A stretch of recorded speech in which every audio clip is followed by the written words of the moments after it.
Alright, today we have a spine-chilling treat for all you Snapchat enthusiasts out there. I know there's lots of you. From haunted filters to mysterious senders, these bone-chilling tales will make you think twice before opening that snap. So grab your phone and be prepared to be both captivated and terrified by these real-life encounters with the supernatural. Number 5. Our first story was shared to Reddit by a user named Girl Porker, and is a story that'll have you uninstalling Snapchat if you haven't already. One day, Porker received a message from a contact that he didn't recognize. The snaps were innocuous enough, a little, hey, how are you? So he assumed it was a friend messing with him on a new account that he didn't know about. The account told him he should try out a new Snapchat lens called Eyes of the Underworld, which shows you the other world hiding beneath our own. Porker installed the lens and ran it through a bit, describing the lens as a pretty simple effect, saying it just distorts whatever is on screen and adds a few flickering sprites and shadow effects to the background to give off ghostly vibes. Porker assumed it was just,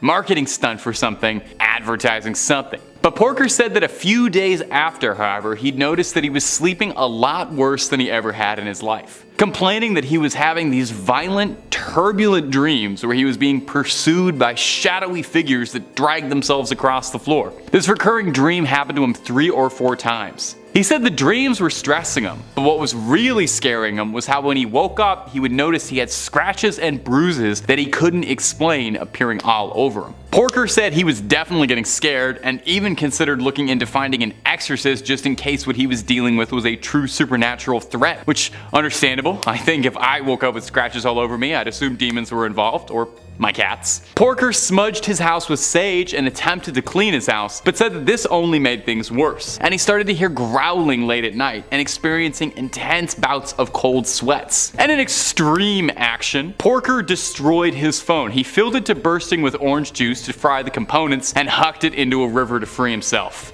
Miraculously though, it seemed to work. Porker said that after that the nightmares stopped as quick as they began, and all it cost him was a new phone. I would have tried a factory reset personally before chucking it into the water, but hey, we all have our methods. I don't think a ghost can survive a factory reset. And hey, if you're looking for more ghost stories about creepy technology and all sorts of twisted things out there, Top 5 Scary has all of that and then some. If ghosts aren't your jam, we got aliens, we got cryptids, we got conspiracies, we got true crime, we got fake crime. Basically, if it freaks you out, we got a video or 2 on it. So hit subscribe, please make sure to hit that little bell as well, and I know this is a big ask, would you kindly do that at the end of this video, because I got 4 more scary Snapchat stories for you coming up right now. Number 4, the AI. This story was posted to Reddit as well. Recently, there was a new feature on Snapchat, which was that there was an AI that can talk to you. One day, I was in bed asking it absurd questions. Are you human? What is God to you?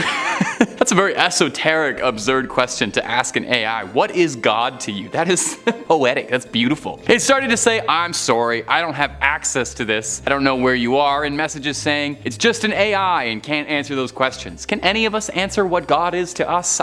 Hard to ask an AI that. I had an idea to ask it to give me a location nearby. I sent that message knowing it was going to say it doesn't have access to where I live at yada yada yada. Here's a random location near you. It was a random set of coordinates. I copy and pasted the coordinates and I was shocked and confused that it was a field in Nebraska, my home state. I asked how it knew my state, but it said it didn't have access to my location. Days pass and I become bored of the AI, but the thoughts of these coordinates stuck with me for a few days until I knew I had to find the location. On a Saturday when I was off, I drove up to the location. I put the coordinates into Waze and drove where it told me to. And this location was in the middle of nowhere. I stepped out and followed my phone, and I was in a plain field with absolutely nothing. No houses, no buildings, no one. I looked into the distance and saw a small hill not too tall, and I thought that had to be it. As I walked towards it, I asked myself, was I expecting gold or cash? I felt embarrassed of all the time I was wasting here. I began to walk back until I heard faint cat noises, meowing.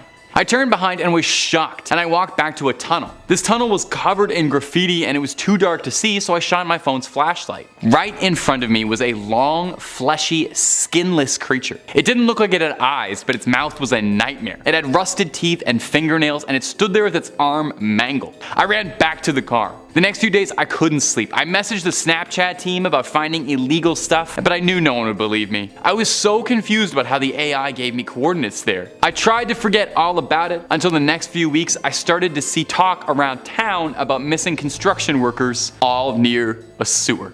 Blech. Number 3. The Stalker. Michael Melanson is a former Marine and foster parent living in a small community in California called Kings Canyon. While checking his Snapchat messages, Melanson noticed something unsettling. Among these usual snaps was one that stood out from an unrecognized username. Intrigued, Melanson opened the snaps unsure what to expect. What he saw made this fully trained Marine chill. The message was a picture of Melanson with an unnerving caption saying, "See you soon." More pictures would get sent showing places on Melanson's daily routine. His gym, his favorite coffee shop, a close-up picture of the street sign where he lived. I would probably block that guy and actually chuck my phone into the river. I think that guy from 2 points ago had the right idea. But Melanson reached out to the authorities. It seemed like the Marine had a stalker. The police had advised him to save and document all of the messages as evidence, and they launched an investigation, although little came of it. Surprise, surprise. The snaps continued and grew more invasive. More photos of the neighborhood and frequent hotspots. It reached its peak when one of the photos was that of Michael inside his own home. Michael then fitted his house with security cameras and confided with friends about what was happening. He became hyper aware of his surroundings, constantly pinging and scanning for any threats. The stalker seemed to have calmed down and the messages were dwindling out. Was it over?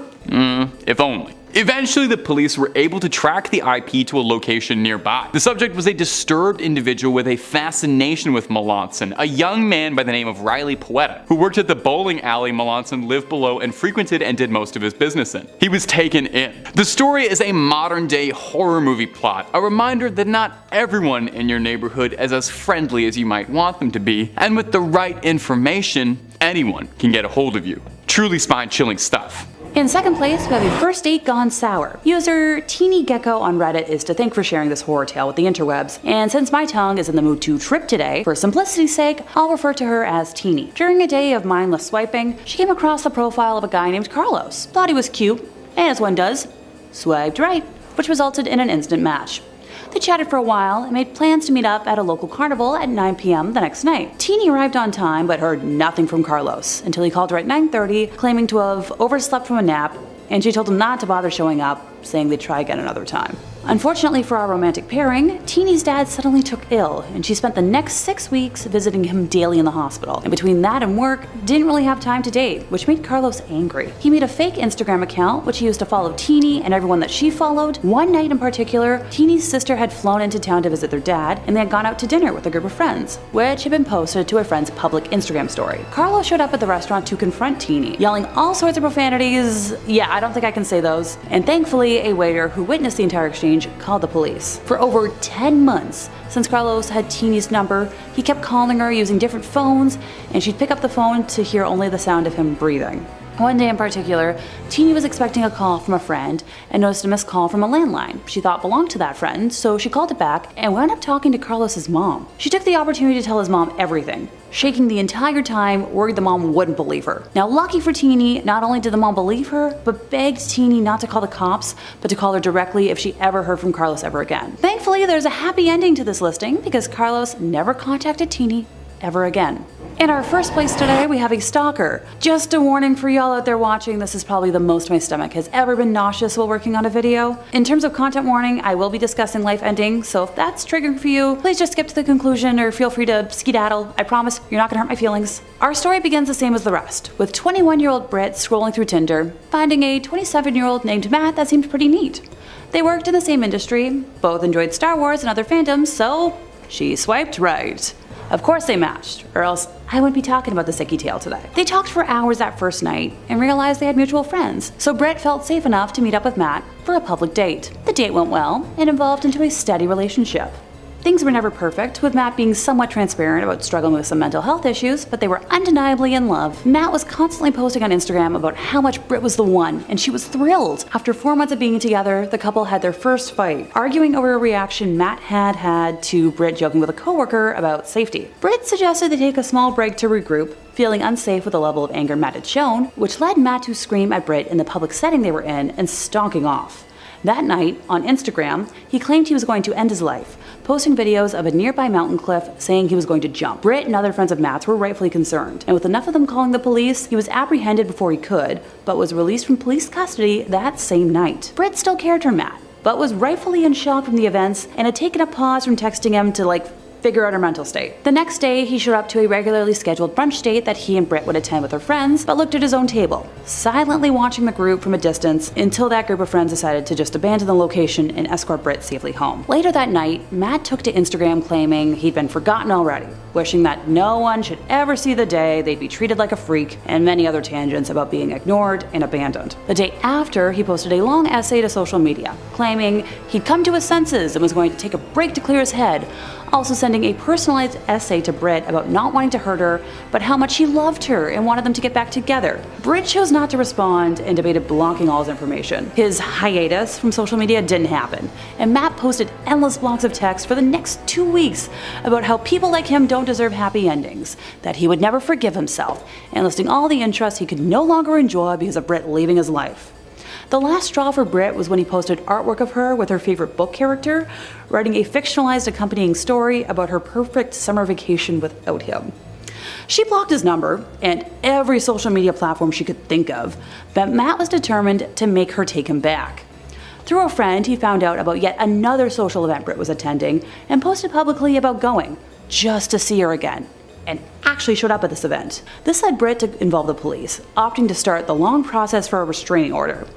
Over the next 2 months leading up to her first court date, Matt publicly claimed to attempt to end himself no less than a dozen times, with multiple countdowns, flipping between claiming that Britt was cruel and abandoned him, but also that he needed her and the other friends that had since cut ties with him back. He would call her number and leave voicemails, had bookmarked an anonymous app that she had previously used for public questions to send her statements to please take him back, but also asking how much guilt she would feel about celebrating his death and more. I'd be here for over an hour if I went in depth about just how much this guy posted over those months. He would post photos of them together and regularly list off names of people that had cut him off. Finally, the day came for the first court appearance, and despite Matt's claims of wanting to see her, he didn't appear. He later posted that he thought the summons was just a scare tactic and started yet another death day countdown, this time alleging that he wanted to jump off the roof of Britt's building and haunt her for the rest of her life. Eventually, he was sentenced to prison for his actions, and I've never been happier to see a peaceful ending. Number 5. Walking Dead. My first true tale of phantasmic terror comes to us from Reddit user Jalcott. Answering a question posed in the thread, nurses and doctors of Reddit, what's the weirdest and most paranormal thing you've ever experienced? Hospitals already seem pretty haunted as is, so it's no surprise that there was so many good answers. But Jalcott stood out. Take a listen. I'm a psychiatric nurse, and early on in my career, I worked at a residential mental health facility. One of our residents was an elective mute, which means that he didn't talk, but there was no medical reasoning as to why. He had spoken earlier in his life, and in fact seemed quite normal back then, with the exception of being close to 7 feet tall. He'd been raised in the deep south and joined the army when he was 19, but one night he vanished. He was declared AWOL, and eventually he was declared missing, and later officially declared dead. However, 10 years later, a 7-foot-tall man walked into a Virginia hospital ER in my part of the Midwest and said to the receptionist, "My name is Marion Deschênes, and I've been dead for 10 years. And according to the Redditor, those were the last words he ever spoke to anyone. He had shown up to the hospital covered in dust and wearing an old uniform that he'd been wearing the night he vanished. His social security had not been used at all, and he had no ID on him whatsoever. However, via fingerprints, they were able to identify him.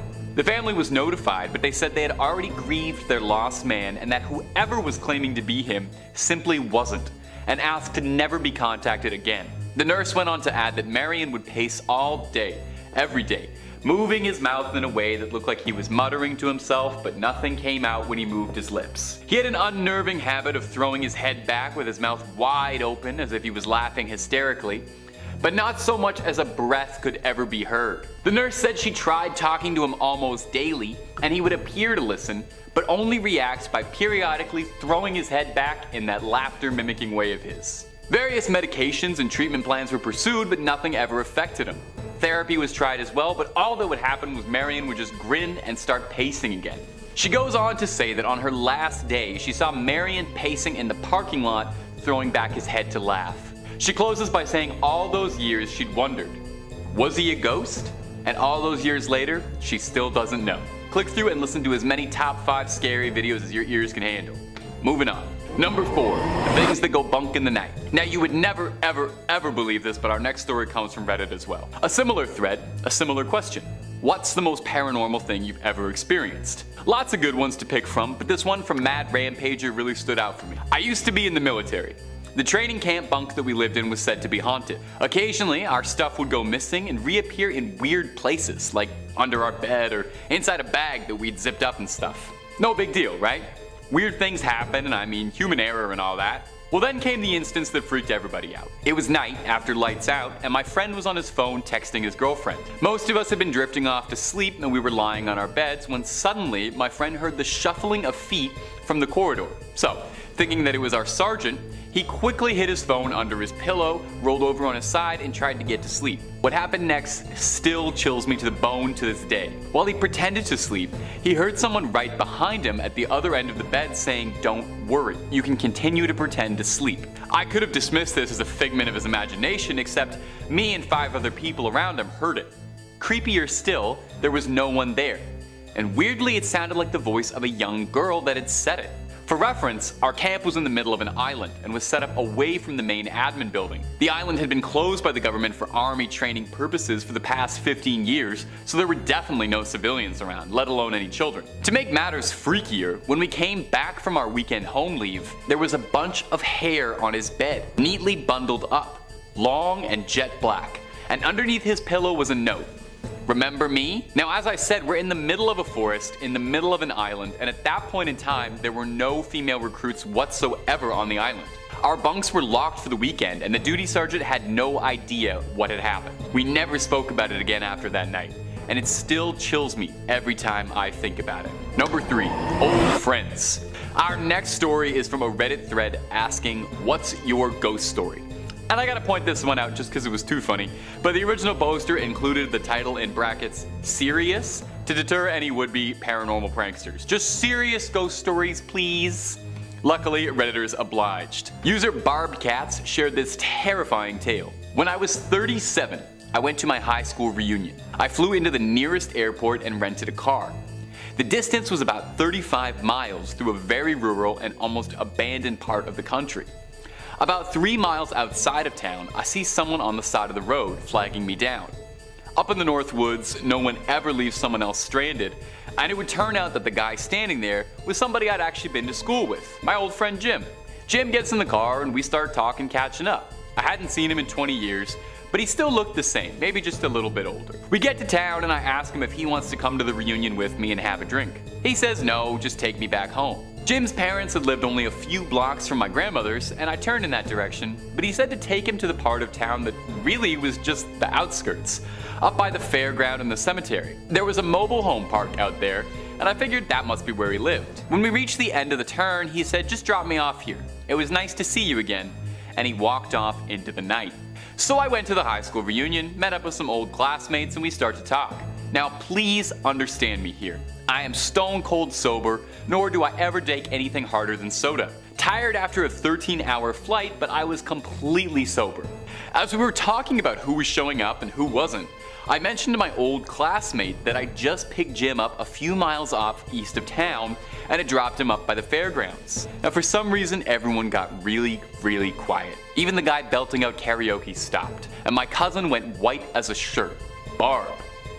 Jim died 8 years ago. Rolled his car. I start to feel really dizzy, and I go out to the car to take some deep breaths and decide whether or not I'm going crazy. And there on the seat was a newspaper printed 8 years ago containing Jim's obituary. I still have that damn paper. Every now and again, I take it out to stare at it, and I still wonder just what the hell happened that night. Number 2, Thomas Sparks. Thomas Sparks was an amateur athlete who used his Snapchat mostly to highlight his athletics and daily vlogs about his life. A gymnast trying to attain as many world records as he could, and he might have broken the record for most haunted Snapchat story out there. Dubious one. Listen to the story he posted to Reddit. One day while browsing the app, Sparks uncovered a filter he hadn't seen advertised anywhere, which allegedly would show supernatural entities on camera. A joke, obviously, just meant for fun. Sounds fun. Sparks uploaded a few videos showing off the filter, thinking it nothing more than a game. But as the days went on, Sparks noticed that even when he wasn't using his phone at all, he would occasionally catch glimpses of ghostly figures in his vision, vanishing when he tried to meet them head on. Sparks attributed it to working out maybe a little bit too hard and not getting enough rest and not drinking enough water. Stay hydrated. If you learn anything from Top 5 Scary, stay hydrated. Sparks said that after about a week after installing the filter, he began hearing faint whispers when he was alone in his bedroom, and even reported that some objects seemingly were moving on their own. A lamp moved across his bedroom, things not being where he'd left it. Sparks was growing incredibly paranoid, I think as most of us would be if we invited a ghost into our home. Thomas contacted Snapchat support, but unsurprisingly, they didn't have much to offer for him, instead only giving a generic message stating that the filter is just a playful feature and the company doesn't take any responsibility for any paranormal hauntings that could occur as a side effect. Well, they probably didn't say that, but hey, have you ever read all of Snapchat's terms and conditions? That might be in there. Nobody's gonna sit down and read all that. They might have something about ghosts. Out of ideas, Sparks deleted the app from his phone and claimed that he'd stopped experiencing any of the paranormal activity that was bugging him before, and has since not used the app whatsoever. What do you think, gang? Was Sparks telling the truth? Did he unintentionally become a conduit for spiritual activity? Or is he taking home a gold medal for creative storytelling? You tell us. Also, shout out to this guy just deleting the app. Everybody else went through all this like hullabaloo, but he was the only guy who just figured out like, oh yeah, I'll just get rid of this.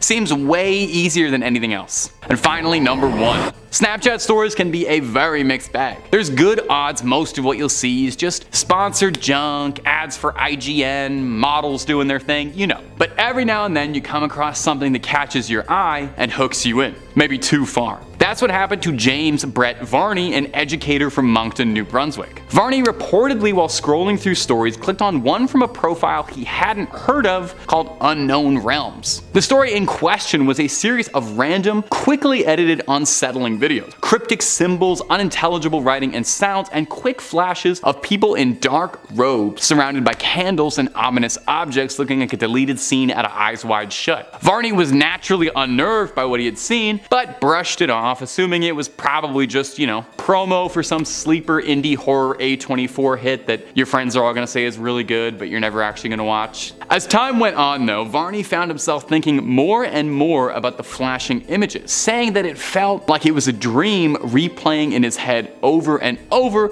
and it was bothering him infinitely more than some stupid little Snapchat story should. He kept coming back to it to watch it over and over again to see if there was anything he missed. He said he felt like it was an invitation to some cult. He researched Unknown Realms for a bit, but wasn't finding anything to attach it. No project, no movie, no video game. James went to report the story to the authorities to see if they'd help him, but found that when he did, the video had been scrubbed from the app. Confused, James went on to research more into the phenomena and found others online who claimed to have all seen the same mysterious story. No one was able to get to the bottom of it. Recruitment tool for a clandestine organization? Art project by some bored art majors? We might never know. A reminder that there is so much hiding on the boundless wild west of cyberspace we may never get the answers to. And you know what? That's not such a bad thing. Sometimes some stories are better left untold, some snaps better left unopened. Kicking off this list, in 5th place, we've got attempted insemination. For safety's sake, since I have a lovely lexicon of no-no words to avoid,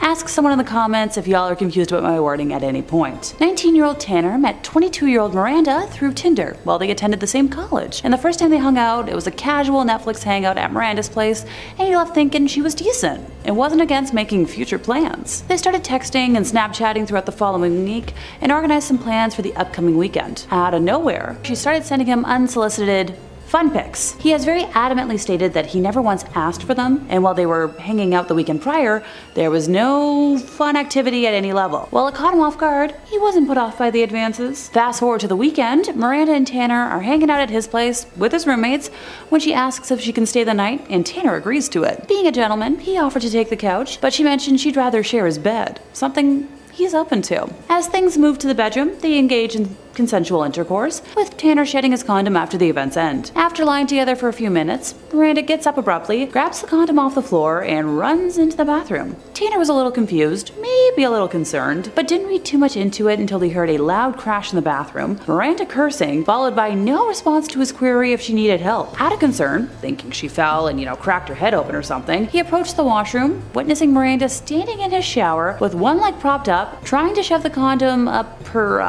hoo-ha after she had flipped it inside out. Tanner rightfully panicked and slammed the door, unsure of how to act. Miranda quickly left, and Tanner never heard from her ever again. While this story might not seem as horrific as others to come, it definitely left my mind boggled. In fourth place, we have a multifaceted date. On a random lonely fall day, resident lonely heart Nicholas was swiping and matched up with a lovely looking lady named Holly and sent off a hello to kickstart a conversation. While I might not be much of a dating app expert, that's quite often a long shot way of catching attention, but hey, it worked. Holly immediately offered to meet up, and Nicholas jumped at the offer, with the duo deciding to meet at a nearby frozen yogurt spot. When he arrived, Holly was already deep in a bowl of dessert, so he purchased his own serving and joined her, with the duo exchanging the usual small talk to break the ice. Eventually, the topic of school came up, and at the time, Nicholas was a junior in college, so he told Holly about what he was studying and that he wasn't entirely sure what he wanted to do after he graduated. She laughed in response, saying she knew exactly what he meant. Who doesn't? Holly explained that throughout her time in high school, she regularly wore men's clothing and as a result, had an interest in designing men's clothes. So naturally, Nicholas asked if she was studying fashion, and she responded by telling him that she hated high school so much that she decided not to go to college, which, honestly, I can kind of understand. She continued by saying that she was a very creative person, and that she was writing a book before also casually mentioning how she was in the process of starting a photography company. Nicholas asked how those were going, and she said that they were more theoretical than reality at that point, going on to explain that her backup plan, if none of the other endeavors panned out, was to become a surgeon. Although she lacked any of the training for it, Holly gleefully told Nicholas that she could see herself going down that path because she wasn't afraid of red bodily fluids and gore, which grossed Nicholas out. Without prompting, Holly continued by telling him that she was certain she could handle the graphic nature of being a surgeon because she personally euthanized a sheep that past summer, describing the ending in detail, going as far as mimicking the human-like shriek that the animal made when she ended it. Now this is where most people would probably start, making a run for it, but Nicholas was determined to see if there was more to this wild tale. Alright, Holly went more in depth with details, claiming that her family regularly euthanized goats and sheep as part of rituals for their strong shaman background. She hushed her voice as she leaned in and said that her religion had actually gifted her with psychic powers, which manifested as voices in her head, and those voices were so strong that they were telling her exactly what to write in that book that she had already mentioned. At this point, Nicholas finally made an excuse to leave, blocking her, and never heard from her ever again.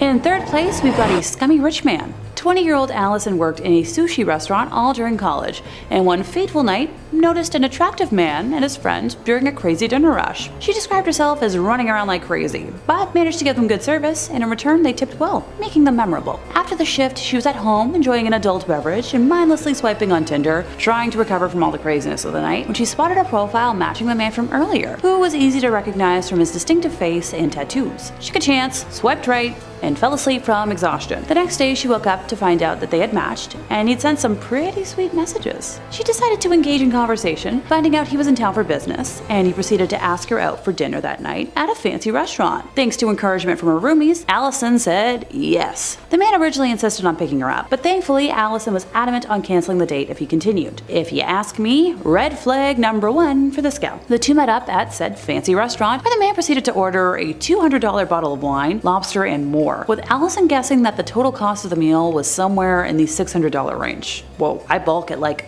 a $20 meal, but that's just me. Apparently the conversation started out normal enough, but Allison soon found out that not only was the man married, but allegedly he was in an open relationship. Rightfully, she didn't believe him, so he called his wife on the spot after texting her photos of Allison. Apparently the wife was bi, and asked her husband to invite Allison to their home in Cancun for some fun together. Red flag number 2. Once the call ended, Allison decided to ask the man how he afforded his lifestyle, and he casually mentioned that it was through a drug cartel, quickly trying to reassure her though that it was all safe and on the up and up. Being a sensible person, person. Allison immediately tried to leave, but he followed her to her car. He was showing her photos of his wife, saying that she should really go to Cancun with them, and that she owes it to him to go back to his hotel room, since he spent so much on dinner. Finally, trying to force her to kiss him. Allison was eventually able to get into her car and get away, but was terrified he was going to follow her home. So she drove around for a while, and eventually opted to spend the night at a male friend's home for safety. Oh, and deleted Tinder the moment she got home. Coming in at 2, Grandma's light is always on. Uploaded to r/nosleep by Saint Entropy, they said, I quote, "In one corner of my grandma's living room stood a lamp that was always never turned off. She would change the bulb every week like clockwork, waiting until the afternoon sunlight poured through the windows and filled the room. Even then she hurried, holding her breath until the deed was done and the lamp was back on. I would ask her about it once in a while. Each time she would smile softly, tussle my hair and probably change the subject. I didn't learn the truth until I was 13, the first time I turned off the lamp. I just wanted to see what would happen. Grandma screamed when she walked into the darkened living room, a plate of cookies falling from her hands and crashing to the floor. I could hear her praying under her breath as she raced to turn the light back on. Tears were shining in her eyes when she turned to me, her lips pressed thin. Without warning, she slapped me hard across the face. She gathered me up in her arms and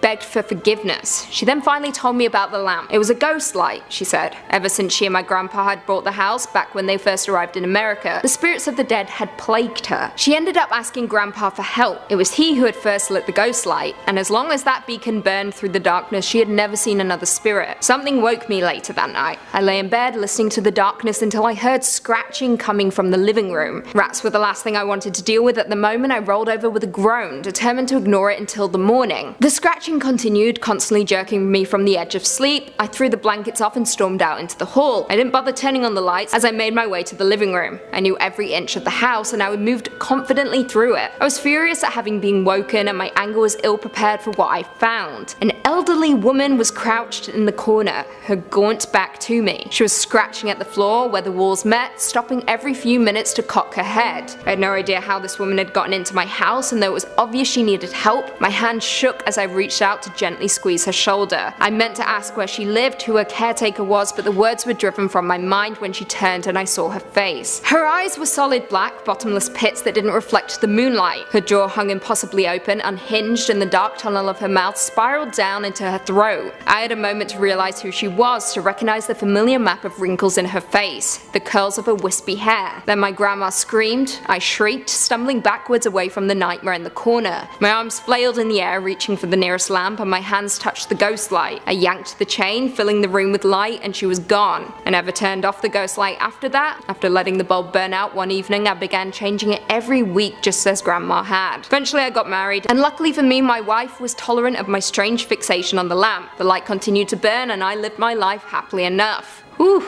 this one truly shook me. There's something about the supernatural that I just don't want to mess with. Keep those lamps turned on, folks. And finally, in at number 1, kidnapping. Posted to r/nosleep by Nix2307, they describe how 7 years ago when they were 12-13, something awful happened to them. I quote, "I was walking home from school. It was mid-June. I'd just parted ways with my friend and I had 15 minutes to walk by myself before I got home. I noticed while I was walking with my friend that I kept seeing the same red van along our journey. Now we usually go a longer way so we can walk with all our friends, but this red van just kept popping up. Now I didn't think much of it, I just thought they were different vans, but after a few times I decided to memorize the number plate. After my mum had told me to do so if I ever felt like I was in danger, or if something just didn't feel right. I parted ways with my friend and started on my journey home. I decided to take a route that's a little longer than the one I usually take just because I didn't feel comfortable walking through the park by myself, and I just had a bad feeling through the whole walk home like something bad was going to happen. It was only a few streets away from my home when the red van started to just crawl behind me. This man looked in his late 30s, early 40s, popped his head out and started to try and get my attention, and started catcalling me. I remember looking at him and just telling him that I'm not interested and to leave me alone, but that just angered him. He started screaming at me, telling me to get in the van.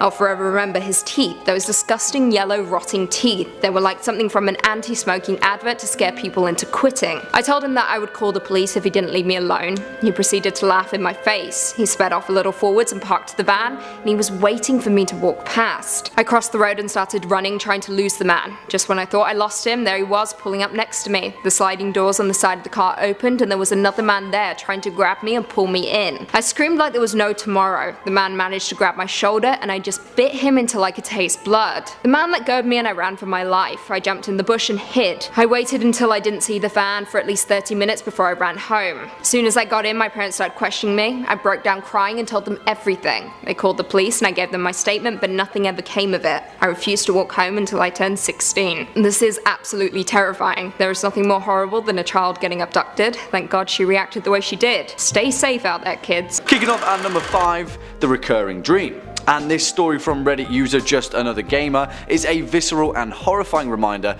that lingering in the deep recesses of the human mind are some truly perplexing chemical reactions that we can't even begin to comprehend. Have you ever had a recurring dream? Ever thought, what the hell is this all about? What does it mean? Wow, yeah, this person is still asking the same question. As the story goes, Just Another Gamer is an avid cave diver, and since about the age of 6, they explored the unknown caverns across Florida. When they were around 7 or 8 years old, they started to have a strange recurring dream. In the dream, they were exploring a cave and made their way through a little hole in the bottom. Inside was a 10 to 15 foot long corridor a few feet in height and a bent red stop sign at the end, like someone had ripped it off and tossed it inside. As they'd make their way through the corridor, it started descending, quickly opening into a large vertical chamber with a path leading down in a corkscrew pan. Then things would get blurry, but they'd remember the image of trash scattered around the walls, things writhing in the distance, strange things, animals and corpses maybe. Amidst them, they'd see their own family, each one of them being tortured and killed, but in the dream, all they could do was scream. Our narrator had this dream for years and years, always the same thing, until 7 or 8 years later, when they were around 15, they went on a caving trip with their father, a place called Dog Drop out in the Tampa Bay area. While when they were descending on a 30-foot rappel, they felt a strange, familiar feeling. When they reached the bottom and looked up, they saw the exact same corridor from their dream. The same strange clutters of trash against the wall, the same red stop sign. Instantly, they were hit with this overwhelming sense of nausea and primal fear, and they froze. All they could do is scream to leave, and eventually their father paid attention to them and packed up their things to leave. Whatever was lurking down there, our narrator knew that it wasn't good. They'd seen it before, deep in the recesses of their own memory, and thankfully they never found out. Coming in at number 4, the boat mechanic. And this short and sweet story comes from Two Otters in a Coat, which is a fantastic name, may I add, telling the real life tale about a guy that they knew who made their living working as a boat mechanic.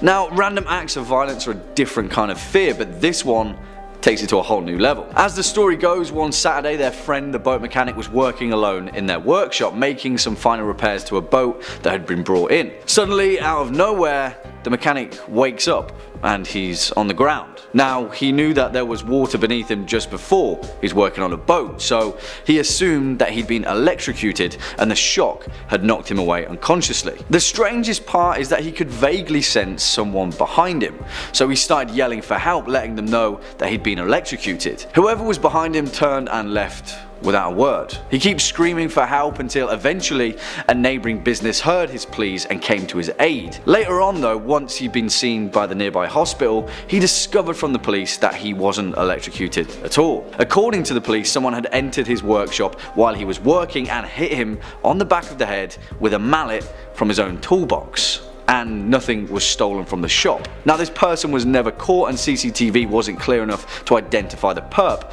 but as it seems they were walking by and spontaneously decided to knock him out, potentially with the intention of killing him, for seemingly no reason whatsoever.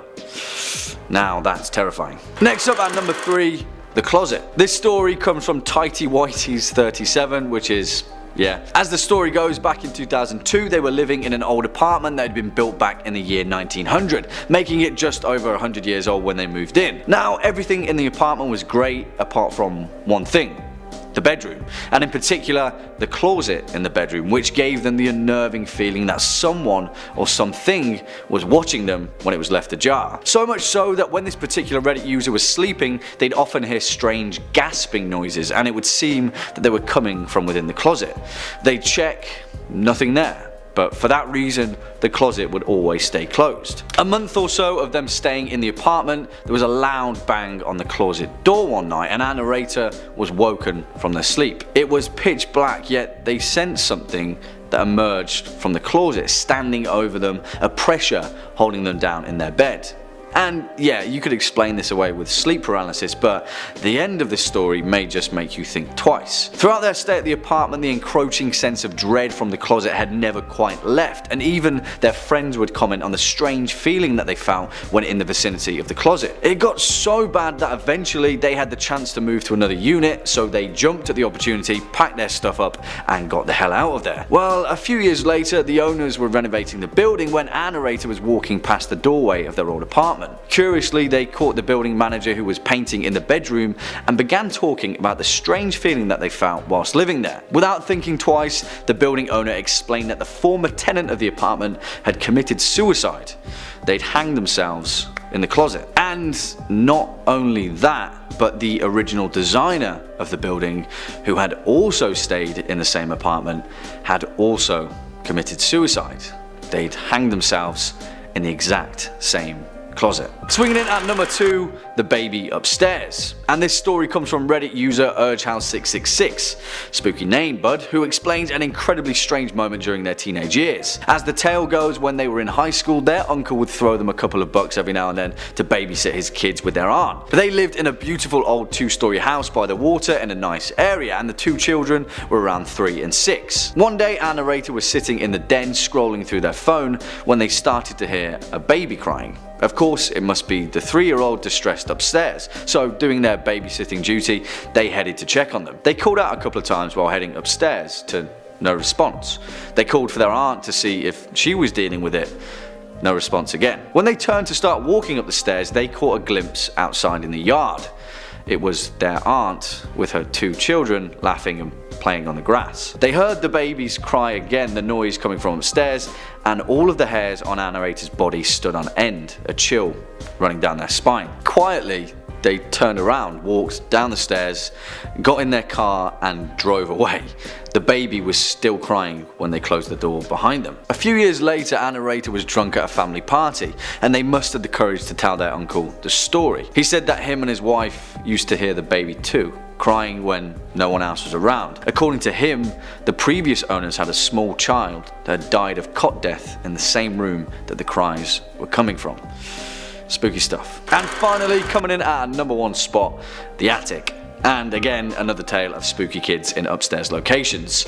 Sorry, I hope that wasn't a spoiler. This story comes from Reddit user Ghouls, who tells the tale of the time that they'd moved into their new childhood home. You see, their family had managed to snag a deal because previously the house was used as a model home to show off the housing design of the surrounding area. Upstairs, it had this loft area that had 2 stairwells that attached to it on either end, one in the front and one in the back. You could pretty much hear everything from up there as it was so open. Anyway, one day our narrator and their 2 friends, a guy and a girl, were hanging out in the loft. It was high school, so teenagers being teenagers, the pair were pretty handsy. They were watching TV all snuggled together on the sofa when our narrator got up to take a leak. When they got back, the 2 of them were on completely different ends of the couch, their faces drained of all colour. Our narrator asked them what was up, and the guy said, "Your little sister is home." Instantly, our narrator's face went white as a sheet. "What's wrong?" the girl asked. You see, our narrator didn't have a little sister, and he asked them what made them think he did. They replied that they'd heard her and then they'd seen her, but for all they knew, no one was in the house. To this day, our narrator's 2 best friends swear that they heard a little girl laugh and run up the stairs, hitting her hand on each step like she was running up on all 4s, like kids do. As it turned out, before it was a model home, a family had lived there, and their young daughter had been playing upstairs in the loft. She'd climbed a railing, slipped and fell to her death, and no one thought to mention that fact when they were flipping the house. No wonder they got such a good deal. Number 2, Ghost on the Line. The next story comes to us from a thread asking law enforcement officers of Reddit, what is the creepiest call that you've ever been on? We got a very creepy answer from user Smokey Bonaparte sharing this creepy little tale. The Redditor writes, 911 dispatcher calling in. We received a call from an elderly lady who had trouble breathing. I had taken several calls from her before and her husband in the past, so I recognized the voice. I dispatched an ambulance to her residence and held her on the line, trying to keep her calm while the ambulance was responding. Ambulances advised that they had a 15-minute ETA as she was in a very rural part of West Virginia. I'm talking to her just about her husband and how she was doing, and just making pretty standard small talk with her. The ambulance arrives and I let them know that she is in severe respiratory distress, and I still had her on the line. I let her know the ambulance is coming to her door, to go answer the door, and she says okay and hangs up the phone. Oh, that's pretty normal, right? Well, here's where it gets very weird. The EMT and paramedic on scene call back about a minute after, and they say that no one is answering the door. We have a sheriff in the area pulling on scene about that time. The sheriff unit confirmed the address and he's breaching the door to make access to the PT. 5 minutes go by and the paramedic on scene radios to ask me who called. I tell him it was the elderly woman who lived on residence. He tells me he's going to call this in and he needs to speak with my shift supervisor. We get him over to the supervisor and the supervisor confirms the same information I relayed, that it was all correct, and asks what's going on. Apparently the old woman had been dead for a while and was already in full rigor mortis. They thought I was wrong on the caller, but the other dispatchers played it back for them and confirmed it was the old woman who called. The ambulance transferred the hospital and we got the same calls and disbelief from the doctors. But I took a call from a ghost that day.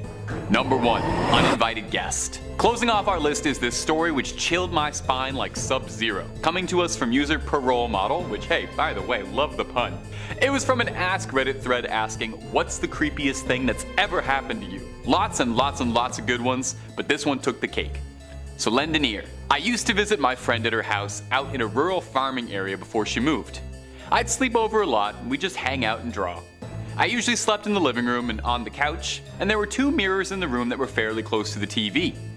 When the TV was off and I was walking by, I started seeing shadows move behind me. I thought it might just be something off the TV screen, and then one evening I walked into the living room to get my sketchbook so I could sketch in her bedroom.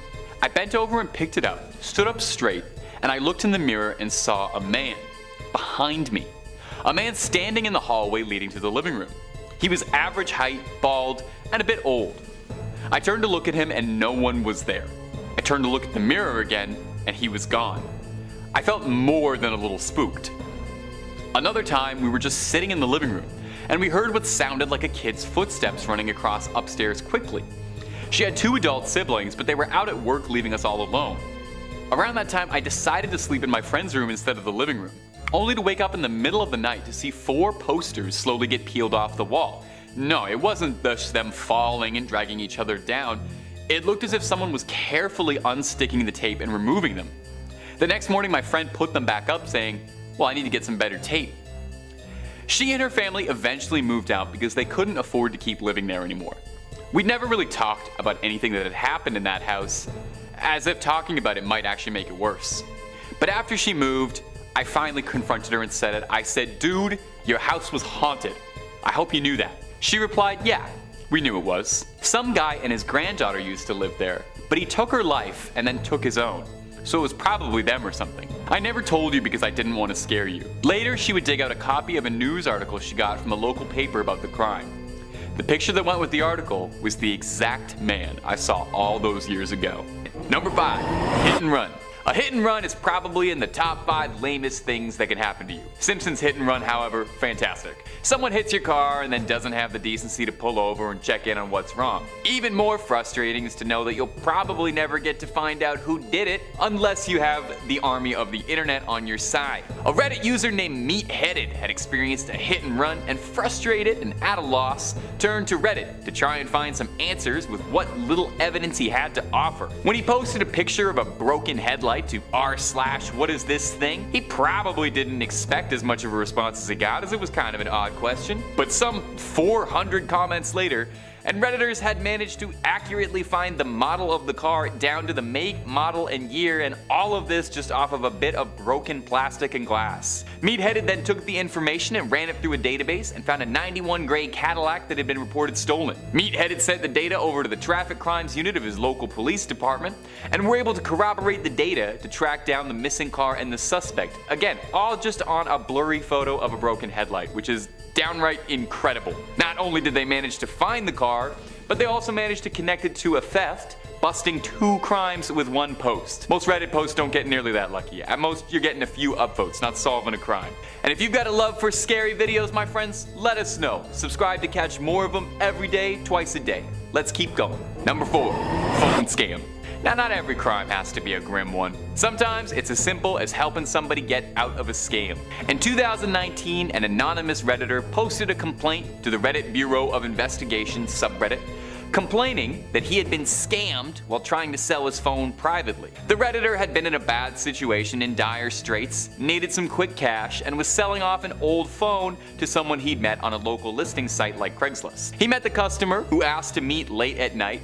Not thinking too much of it, the Redditor obliged, only to have his phone swiped quickly, and when he noticed the money he'd been given, he noticed that it was all counterfeit bills. Frustrated and scammed, he was helpless with no idea what to do. A Redditor reached out to the original poster and helped them track the number that he was given to contact the scammer. They searched through and found that it belonged to a 75-year-old man who didn't quite add up. So they did some more digging, and they found that the man who owned the phone number had one relative who happened to share a name with the scammer. Through more digging, the OP and Reddit discovered that the man had been arrested previously and had a suspended driver's license. Kind of amusingly, the original poster went back to the police with all this new information and discovered that the detectives had copied down the numbers of the scammer down completely wrong, so they were never going to be any help at all. 2 days later, they called him into the station to look at a lineup, and they'd found the phone scammer. His grandfather had been paying it off, and the relative he'd been looking into was the scammer's father. The detectives thanked him for his time, and they charged him with criminal fraud with the intent to deceive. The OP got it solved, he got the phone back, and the scammer got charged. And you got to hear about this story in this lovely video. So, win, win, win. Number 3, hit and run again. In August of 2018, a woman went out for a bike ride and tragically was struck fatally during a hit and run accident. There was nothing to tie a perpetrator to the scene, no cameras, no footage, no security footage. The only evidence that the police had found was a small black fragment of the vehicle that had struck the bicycle, but it looked indescribable. Not knowing what else to do, Washington State troopers tweeted out a picture of the fragment in a desperate attempt that maybe the internet's collective hive mind might be able to help them identify anything since, well, they were plumb out of ideas. The post eventually made its way to Reddit, posting to r/whatisthisthing, and we know from a couple minutes earlier in this video that r/whatisthisthing is really good at identifying random car parts left behind at the scenes of hit and runs. Well, lo and behold, the Reddit intelligence once again took care of the impossible, and within a while, the unlikely hero named Jess Nuts posted that it was part of a headlamp of an '88 Chevy Silverado. The Redditor clarified that he was a Maryland state inspector for years, and part of each of his inspection process was a mandatory headlamp adjustment. So he explained that he has seen a lot of headlamps in his time and immediately recognized what part of the car it should have belonged to. With this tip in hand, it was only a few days later, on August 14th, 2018, where the state troopers tweeted out that they were able to make an arrest after Reddit users identified the broken car part, leading them to the driver, who was swiftly apprehended. The driver had been driving very tired, allegedly, and didn't look back after he'd hit someone because he didn't want to see a body. Not really a great excuse. He was sentenced to 4 years. It may not provide all the closure for the family, but thanks to the help of some Reddit detectives, the case was able to be closed and some justice was able to be served. Coming in at number 2, we've got r/let's-not-meet. Have you ever read the missed connections section of any publication? How many of those do you think ended well? And how many were posted by a creepy guy who thought he was getting somewhere before whoever he was pursuing ditched? Sometimes you might get a Ghost World scenario, but how well did that work out for everyone? Not great. r/let's-not-meet is based on the concept of another similar subreddit called r/let's-meet. Basically a giant online classified ad board where folks who are really into an interaction with an individual can try their hand at meeting a second time. Sometimes it's cute, sometimes it's desperate, and often it can get a little weird. The weirdest of the weird might make the leap into the dark side and end up on Let's Not Meet. This is the place to post tales of your creepiest real-life encounters with other people. Let's face it, people are weird and bad.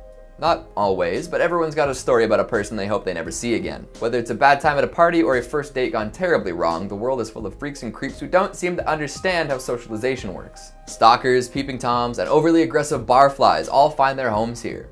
And what makes it extra disturbing is the fact that people are told not to exaggerate. This is not a place to hone your story writing craft. Instead, it's a place to recount actual events as they happened, which, when you think about it, is much creepier than any scary story. Some of the most haunting stories involve people coming within inches of death. I've seen more than one post about someone being somewhere moments before disaster, running into killers moments before they take down their victim, seeing kidnappers and sexual predators scoping out targets, human traffickers canvassing for their next score. It's terrifying to consider how close we may all be to disaster when out and about.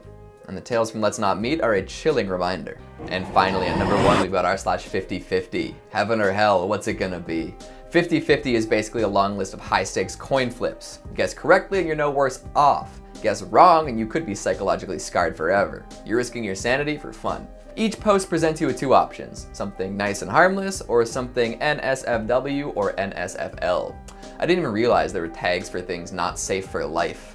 Thank goodness though. Because some of the options on 50/50 are so gross, so repulsive, that seeing them could cause permanent damage to a person's psyche. Secondary trauma is real, and if you're not ready, you could be having nightmares for years. Risking it all and running through a few of the posts became a popular pastime and even launched some content creators into the spotlight. Infamy is just as good as fame, right? Let's just take a look at some of the options you have while browsing 50/50, and you let me know whether you'd be willing to take that bet. Men getting eaten alive by shark versus men dancing with shark. A beautiful neighborhood versus man gets electrocuted until his head falls off the side of the roof. A Bob Ross painting versus a decomposing corpse. Wizard spider with his magic hat and mighty staff versus horribly infected spider bite. Honestly, the risk versus reward factor isn't enough for me. I feel like the only reward is the relief of not being exposed to something disturbing, but hey, some people live for the thrill, right? Coming in at 5, The Tinder Date. Uploaded to r/NoSleep by Small Dog on Desk, great name. They explain their strange Tinder date that may have led to a stalking. I quote, "I think my Tinder date is stalking me. I swear, I don't know what to do because I can't prove it. I can smell him in my home. The putrid stench of grease and third world sewers, mixed with body odor. My apartment has absolutely reeked for days. I haven't gone in except to pick up clean clothes and drop off old ones. I first noticed the smell when I came back from our date,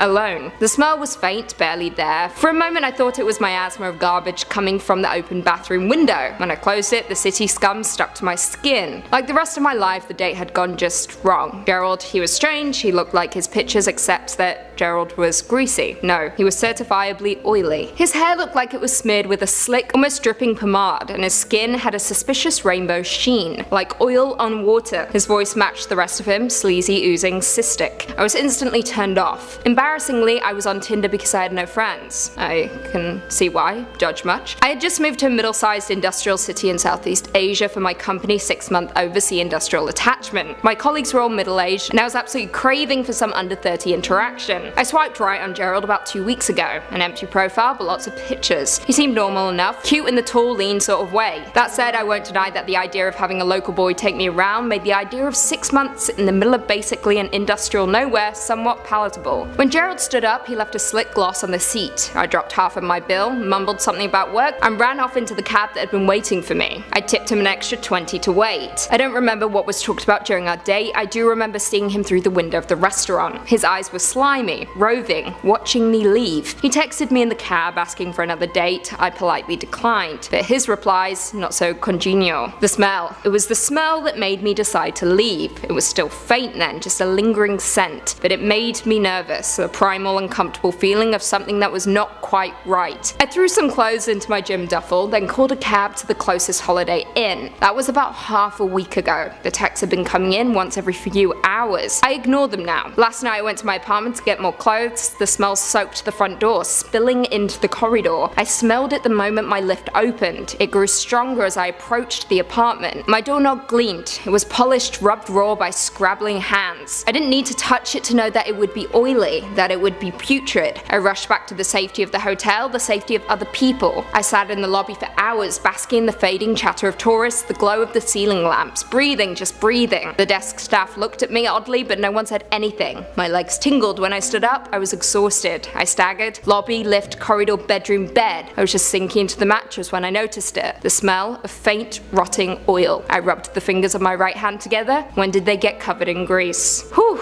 Okay, I'll say that the scariest part of this story initially was the girl's judgment. She tore in and she tore hard. Respect. However, the ending definitely gave me chills. Coming in at 4, The Man in the Apartment. Posted to r/NoSleep by Reality Subsides, they said, I quote, "There's a tiny man living in my apartment. He roams around when I'm there, moving from place place to place, but I can never actually look at him. I'll see him out of the corner of my eye, sitting on a counter, kneeling on the floor, always looking at me, but as soon as my eyes start in his direction, turns out it was just a lamp or a shoe or a cup. He's just always in my peripheral vision. I didn't see him often when I first moved in. I'd occasionally notice a strange shape in the corner, but after looking over, would always pass it off as my imagination. It's my leaning backpack. It's just the garbage can. I tell myself that I was just tired or hungry or drunk. I never really thought about it, then I began to see him more and more often. He began to take shape, to be immediately recognizable. What used to be a vague black shape became something with color, definition, depth. What I used to be able to shrug off as nothing became something real, something ominous. He began to have a presence. I'd still look over, always with the same result, always trying to convince myself I was just seeing things. Eventually I couldn't ignore it anymore. There was something there, it wasn't my mind. He used to startle me, now he terrifies me. The innocent, silly realization of, oh, I thought that stack of newspapers was a person is gone. Now he's grown an anonymous presence replaced with a heavy feeling of dread. I've started to see him always. He never leaves, he's always sitting there in the shadows in my peripheral vision watching me. Sometimes I'll try to ignore him for long stretches of time. I won't look over at him. I won't acknowledge him. I'll just pretend I don't see him sitting over there, staring at me. I'll just go on about my business. This is when he began screaming. The first time it happened, I was sitting on my couch watching TV. I could see him in the corner, standing there, staring at me, but I tried to ignore him. I tried to drown him out with the television, turning it up louder and louder so it would capture my attention and make me forget about him. I'd still see he was there, but he'd stay in my periphery. I refused to look at him. I remember watching the show, his presence momentarily forgotten, when suddenly he was right next to me, like he instantaneously leapt forward. He was right next to me. I could feel him staring at me. He screamed, the loudest thing I've ever heard, deafening and mind-consuming. I jumped and reflexively looked over, but it was just my jacket draped on the armrest of the couch, vaguely resembling the shape of a person. Heart pounding, I tried to return to the TV, but I could still see him there, standing in the corner, watching me. Well,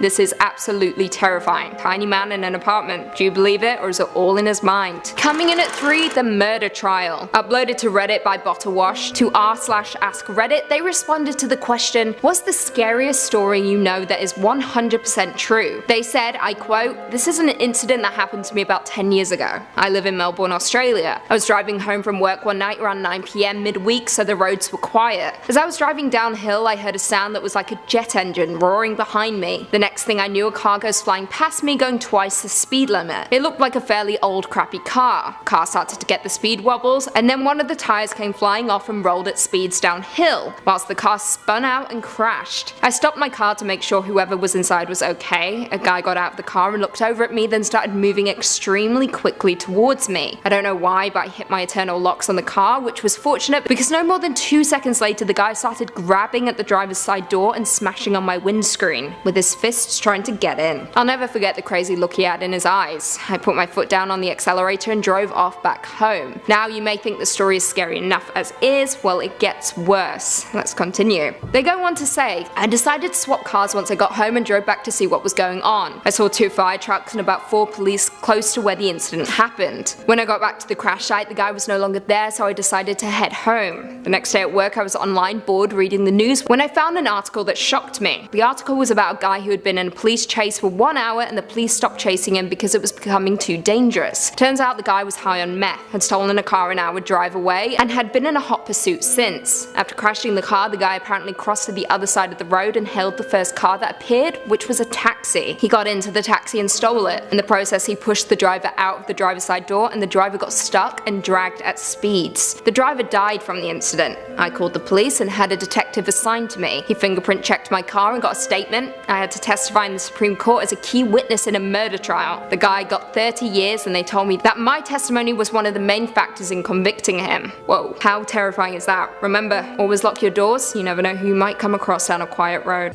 Number 2. Jane Doe.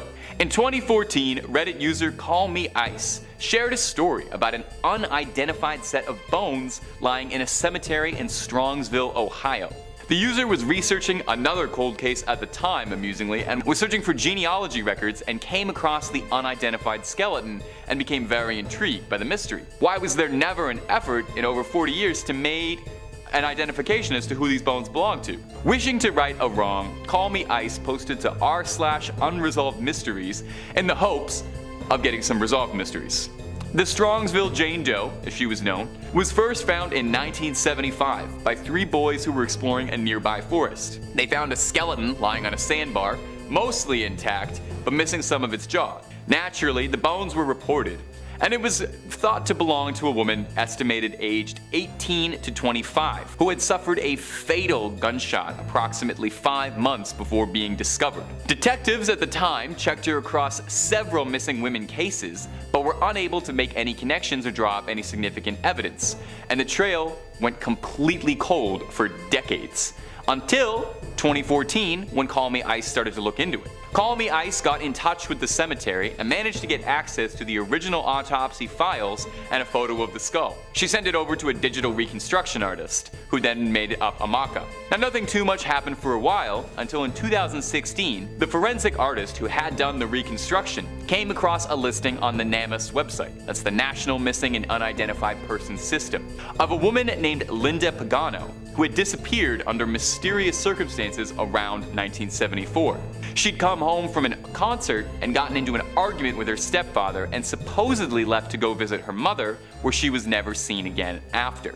The forensic artist then contacted the medical examiner's office and pulled Linda's dental records, and wouldn't you know it, she matched the Strongsville Jane Doe to Linda Pagano. Although the identity of the attacker was never found, the family was able to find the smallest closure in finally knowing what happened to Linda Pagano, and it never would have happened without a Redditor bringing it back up. Number 1. The Grateful Doe. One of the more notable examples of Reddit solving a cold case was a 20-year mystery as to identify the body recovered from a car crash that was too damaged to be identified. In 1995, a Volkswagen van was found crashed into the trees off of a highway in Virginia. The driver was able to be identified, but his passenger unfortunately wasn't. A pair of Grateful Dead tickets in his pocket led to him being dubbed the Grateful Doe as a pseudonym. For 20 tragic years, the man was never identified, and the case was completely cold, with nary so much as a link. Until a Redditor caught wind of the case and was intrigued by it and opened it back up herself. The user then made a subreddit specifically for this case called r/Grateful Doe, and suddenly there was all this renewed interest from the greater collective of people working pro bono to try and find any connections they could. Digital reconstructions of the face, composite sketches, all this. Eventually, this caught the attention of someone who was sent an image of one of the composite sketches and said that it looked identical to his old roommate. After getting in contact with the roommate, he pointed the subreddit into the right direction, saying that the Grateful Doe's name, he thought, was Jason Callahan. Reddit then tracked down Shannon Callahan, Jason's half-sister, who upon seeing the composite sketch was moved and offered to take a DNA test. The DNA test confirmed everyone's hypothesis, and after 2 decades, an ice-cold case with absolutely no leads was able to be closed, and Jason's family finally got a little bit of relief to know what happened to their missing relative. The subreddit Grateful Doe is still active and now serves as a hub for several other cold missing cases, with others frequently being solved every day. Number 5 on this list is Unresolved Mysteries. Unresolved Mysteries is a subreddit that is exactly what you'd expect based on the name, a bunch of creepy and scary mysteries that have never been fully resolved. Now, I've always inherently understood that law enforcement isn't perfect and that things fly under the radar that we don't know about and might not ever find out. Criminals get free and crimes remain unsolved for years, and that's just something that we sort of need to accept. However, looking at this subreddit just makes you understand how many crimes actually go unsolved, and the number,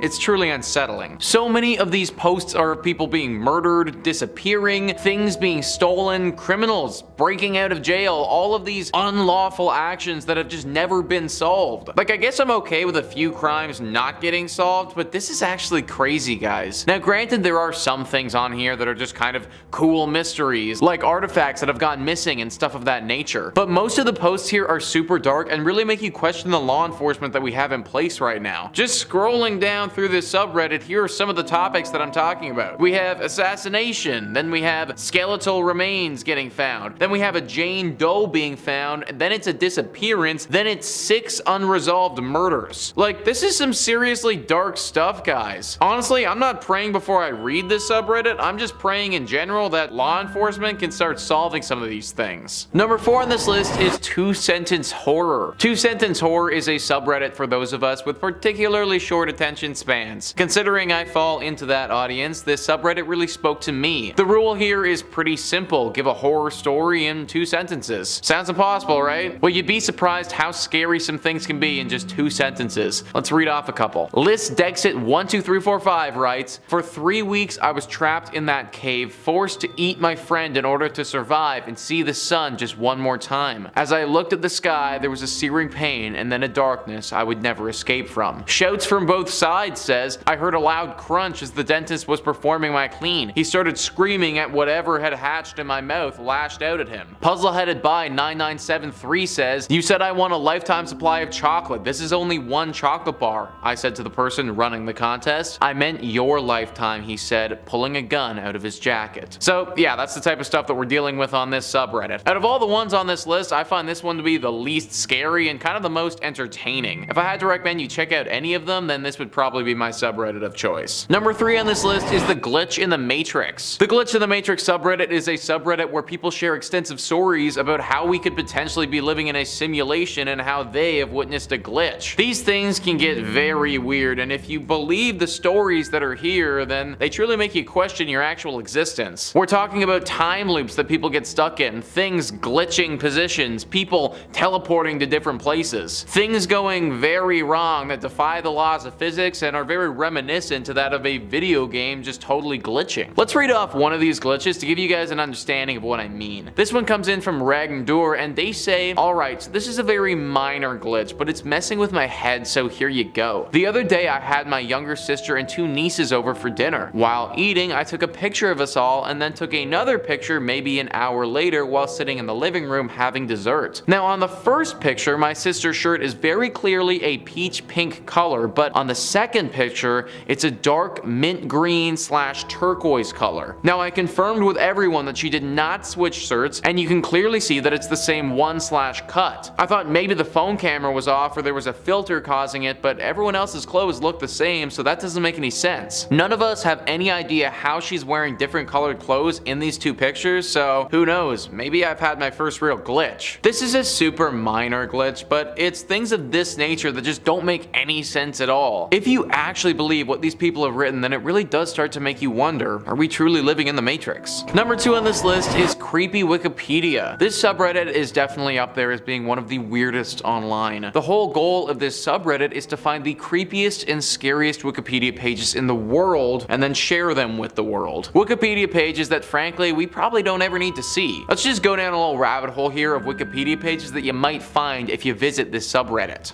Well, let's see. One of the first thing that pops up is this horrifying Tenor Life airport disaster where we learn about how 583 people died in a plane accident where 2 747s crashed into each other in Spain. Or we can learn about how an innocent man, Timothy Evans, was hung after the British police in 1950 completely botched an investigation and convicted the wrong guy. Then literally years later found out that they messed it all up and got the real serial killer. Or if I'm feeling super dark, guys, then maybe I'm interested in this Reddit title, which reads, "The Shijon family was a gang composed of South Korean working class people who literally ate the rich. Their hatred for the rich was so extreme that they would kidnap, assault, and them. One of them told reporters that their only regret was not killing more rich people." So yeah, this subreddit is pretty dark. The scariest part about all of this is that these are real events. Wikipedia can't always be trusted for all of the details, but for the most part they're pretty accurate, and the 3 events that I brought up are all real things that did happen at one point or another. This subreddit is basically one of the darkest and scariest places to learn on the internet. If you just want to learn about death, hatred, and atrocities, then this subreddit is for you. Frankly, I'm not that way inclined, and as much as I don't want to be ignorant to what's happening in the planet or what has happened in the past, I'm also not trying to surround my brain with that much darkness and violence. Number 1 on this list is No Sleep. No Sleep is the subreddit everybody thinks about when we're talking about creepy experiences on Reddit, and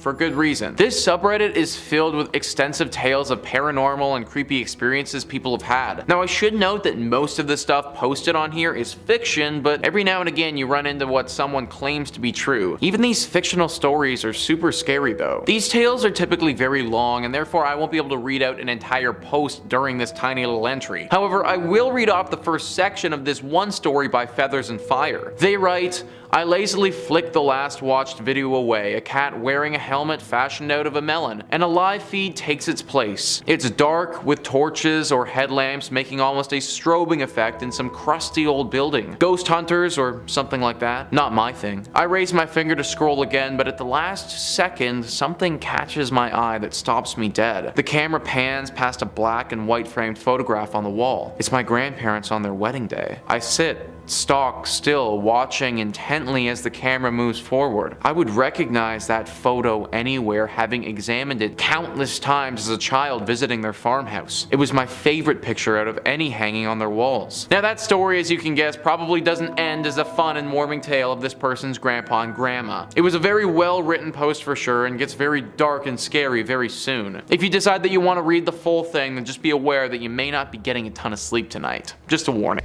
In at number 5 we have Grateful Doe. After a fatal car crash in 1995, there was an unknown body found in the wreckage, and this John Doe was wearing a Grateful Dead band tee.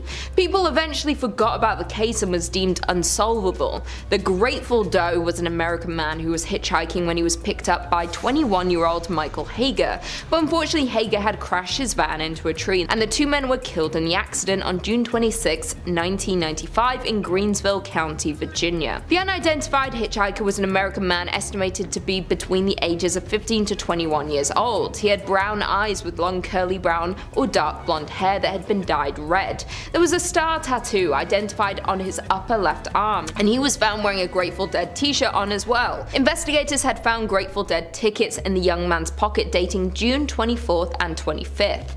Due to the severity of the lacerations on the unidentified victim's face, mortuary photographs were not released to the public, although a facial reconstruction was later released. In 2012, another facial reconstruction was created by the National Center for Missing and Exploited People. The man who had originally sold the tickets found in Callahan's pocket did not remember the person to whom he had sold them. At least 221 missing people were ruled out as possible identities of the victim.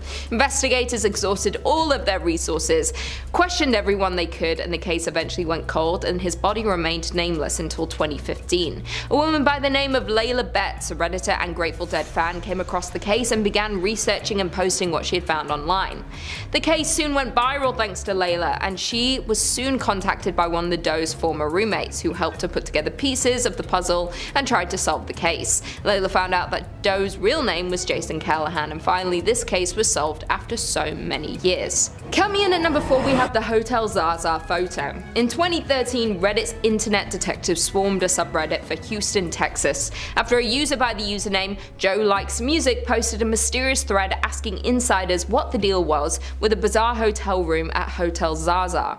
Right when you walk in, it's not a welcoming room with the sinister paintings hanging above the concrete floor, what looks like a two-way mirror next to a bed that was chained to the wall, and a portrait of Stanford Financial Group president Jay Como, overlooking the whole room. Joe Likes Music's work colleague had booked room 322 and was supposedly told that that certain room wasn't meant to be booked at all, and I can see why.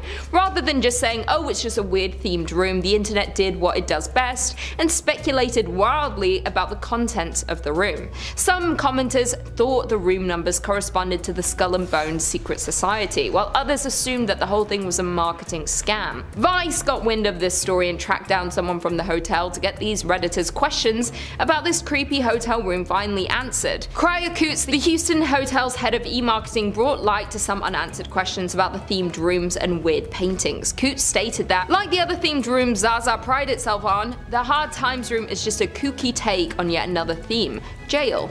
Coots also said the Zaza collection started in Dallas, where our first property was built 10 years ago. Our owners and president were really the visionaries and pioneers behind Concept Suites, so when the Hotel Zaza Houston opened a few years later, they continued with the same conceptual design. Vice had brought up the theories about the odd 322 room, and Coots states the building was built almost 100 years ago, so when Zaza came in they wanted to use the existing structure. They didn't want to manipulate anything for design purposes. As a result, there are a couple of rooms throughout the property that are more compact. For 322, the idea was just to take a fun, unique spin on a jailhouse experience. So it has an exposed brick wall and a bed hanging from the wall with chains. It's just a fun way to decorate a small space. So there you have it, another mystery solved by Reddit users and internet sleuths. In at number 3 we have 11BX1371.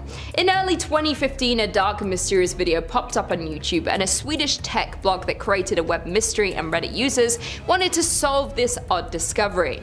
This video was in black and white and 2 minutes in length. It depicts a person wearing what appears to be a plague doctor costume, walking and standing around an abandoned building with a forest visible through the former windows opening in the wall behind it. This creepy video was also accompanied by a soundtrack of loud buzzing noise, and the masked figure holds up a hand with an irregularly blinking light. The film did not have any credits or any claims to ownership, and also contained many commonly used ciphers and encryption messages found hidden in the video and its sound spectrogram, as well as images of tortured and mutilated people. This creepy video soon went viral, and Reddit users started to try and figure out more about this mysterious video. Most of the messages were decoded by participants in an ongoing Reddit thread, and the images sourced to notable murder investigations such as the Boston Strangler. These videos have been interpreted as implying a threat of bioterrorism against the United States, although it has also been speculated that the video is in reality a prank, a viral marketing stunt for an upcoming film or video game, or even a student film. Many were trying to find the origin and creator of this odd film, and it was found that John Erik Kreibleichler, the founding editor of the Swedish tech blog Gadget ZZ, received a DVD in the mail of this mysterious video on it, and when he couldn't decode the video, he posted it in his blog. John Erik wasn't the first to make this video public. Internet sleuths soon found a user account identified as AETBK, who had posted it to YouTube. The account only posts on the site. When this video gained traction, this AETBK was identified as Daniel from Spain, and he claims that he was sent this video from a woman he didn't know who told him that she had found it on a park bench. Another earlier version of the video was found posted on the paranormal website 4chan. 3 months after it was released and the most of the hype died down, a guy named Parker Warner Wright spoke to the Daily Dot claiming how he was the guy who created the video. The Daily Dot published an interview with Wright. He told reporter Mike Weiner that he was a US citizen who lives in Poland, and that the videos were meant as an art project. After finishing the video in May 2015, he had left 3 copies, 2 on discs in a subway and park in Poland, and the last one posted to 4chan. Without these curious Reddit users, this mystery may have stayed unsolved, and the true origin of the video would never have been known. In at number 2 we have WebDriver Torso. In 2014, online sleuths noticed that a YouTube account called WebDriver Torso was uploading with insane regularity, yet none of the videos seemed to make sense. The videos were varied in lengths and consisted with a lot of beeping. Theories about the channel's purpose varied wildly, with some even speculating that it was a government sending encrypted messages for the sake of espionage. However, a now deleted Reddit account had gotten to the bottom of the mystery, linking the channel to YouTube's parent company Google.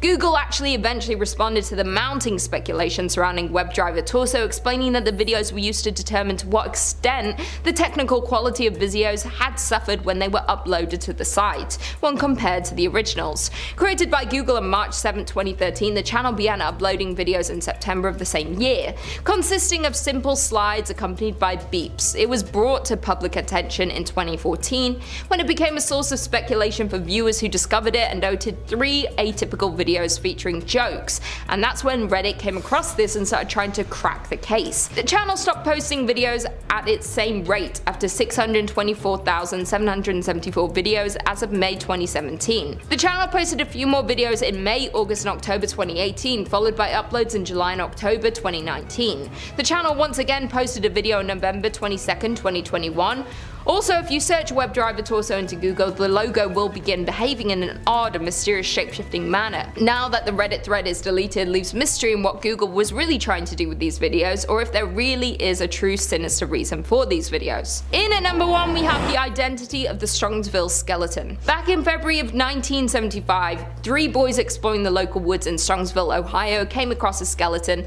and immediately contacted local authorities. The police were only able to determine that the cause of death was a gunshot wound to the head and that the body belonged to a white woman around the age of 20, but nothing more was known about this Jane Doe. After the case went cold in 2015, an amateur genealogy researcher was searching through cemetery records in Cleveland when she discovered a listing for unknown white female bones. The woman named Christina Skates began investigating the case herself and uploaded her findings to r/unsolved mysteries and another online forum called Web Sleuths. From there, an artist named Carl Koppelman created a reconstruction of what the deceased woman may have looked like based on images he had seen of the skull. The reconstruction started gaining traction and similarities were made between the Strongsville Jane Doe and a local Ohio woman named Lena Pagano by Carl and law enforcement, which led to her identification in 2018. DNA testing would confirm that the unidentified remains were in fact those of Linda. Linda Pagano was a woman from Akron, Ohio, who had been reported missing in 1974. She had an argument with her stepfather and left home, never to be seen again.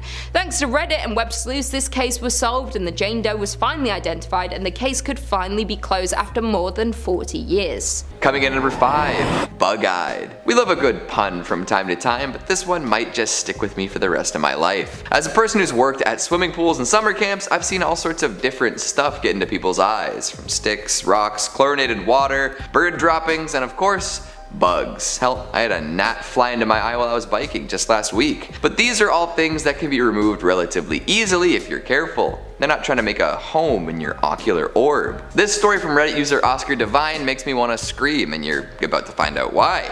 It goes like this. I've told this story before. I'm an eye doctor and I had a patient come to me with an infected eyelid 2 other eye doctors tried to treat and failed. They were dumping all sorts of medicine into it and it wasn't getting any better. At this point it was swollen and painful for weeks with no improvement despite being on tons of meds. Apparently neither of them thought to flip the lid upside down, you know, the gross trick that some kids do with their upper eyelids. It was a painful maneuver for her very swollen eyelid, which might explain it. Anyhow, there appeared to be what looked like a visible abscess inside the tissue with thick, gooey material. I thought I'd give it a nudge and I saw it move. This wasn't an abscess, it was something else. I managed to remove it quite easily in one whole piece. It was a fly larva. The patient told me that she had a bug hit her in the eye a few days before she got this infection. I removed the larva and within 2 days the wound closed and she was 100% recovered on basic antibiotic eye drops. Yes, I do have the photos for this case for those interested. I mean, I for one am not interested. Walking around with a larva in your eyelid for weeks and not bothering to figure out what it actually was? What if it was like wriggling around in there? What if it decided to start crawling around and looking for food? This is the kind of body horror I would expect in a movie, not real life. Although, what is real life if not horror? Let's keep moving. Coming in at number 4, we've got some unwelcome tenants. This is a personal fear of mine played out right before someone's very eyes. The idea of a silent, sneaky, and altogether uninvited individual deciding that the nooks and crannies of my home are free real estate just drives me nuts. And the worst bit is you're living in blissful ignorance of this until something finally sticks out and other patterns reveal themselves. Those bumps in the night? That wasn't the house settling or whatever other explanation your grandmother might have given you. That was a squatter moving around in the dark. All that food seemingly going missing. It sure wasn't partially forgotten midnight snacks or your friends being greedy, if you know what I'm saying. Those times the motion sensing lights went off in the middle of the night. Not mice, raccoons, or squirrels. Boy, oh boy. User IEAMS85 told their tale in a thread about this particular occurrence. For about a year I lived in a house with 4 housemates. We had a pretty big backyard with a garage and a tool shed that we never used, ever. We also had motion detector lights. 2 of my housemates were very superstitious and believed in ghosts and spirits and such. They also liked to get high on different substances. The lights in our backyard would go off randomly. I assumed it was animals, my housemates were sure it was a ghost. One of them told us she'd seen a man ghost looking through our window when she was high on shrooms. They thought it was scary, I thought nothing of it because, well, So yeah, a few nights later, drunk me thought I saw a man through the mesh door to the backyard. I just thought my mind was playing tricks on me because my housemates kept talking about the ghost. Eventually I moved out to go back to my home country, and about 6 months after that I FaceTimed with one of the housemates. Turns out we hadn't seen a ghost. A homeless man had been living in our tool shed for God knows how long. Gave me the creeps for sure. All this happening pre-pandemic is horrific, right?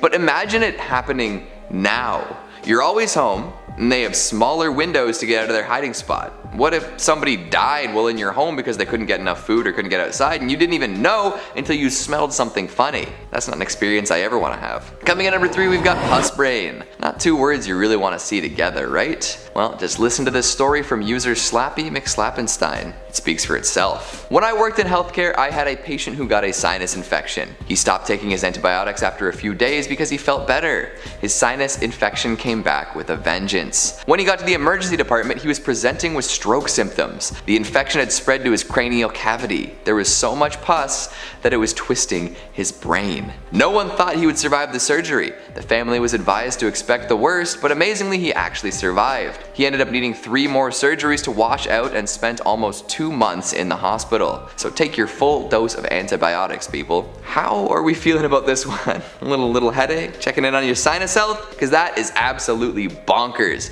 This dude essentially had to have a brain enema because of the filth built up in his dome. That stuff comes back with a vengeance, like he said, if you're not careful. So listen to your local healthcare worker and finish your antibiotics regimen. Coming in at number 2, we've got the suffocation station. In a lot of creepypasta stories, folks who are left near some dangerous chemical or enclosed space often go mad. You know, self-mutilation, murder, hideous mutations, the works. In this story though, the folks put in an unsafe situation don't end up doing a whole lot of that. They just die, and they die quick.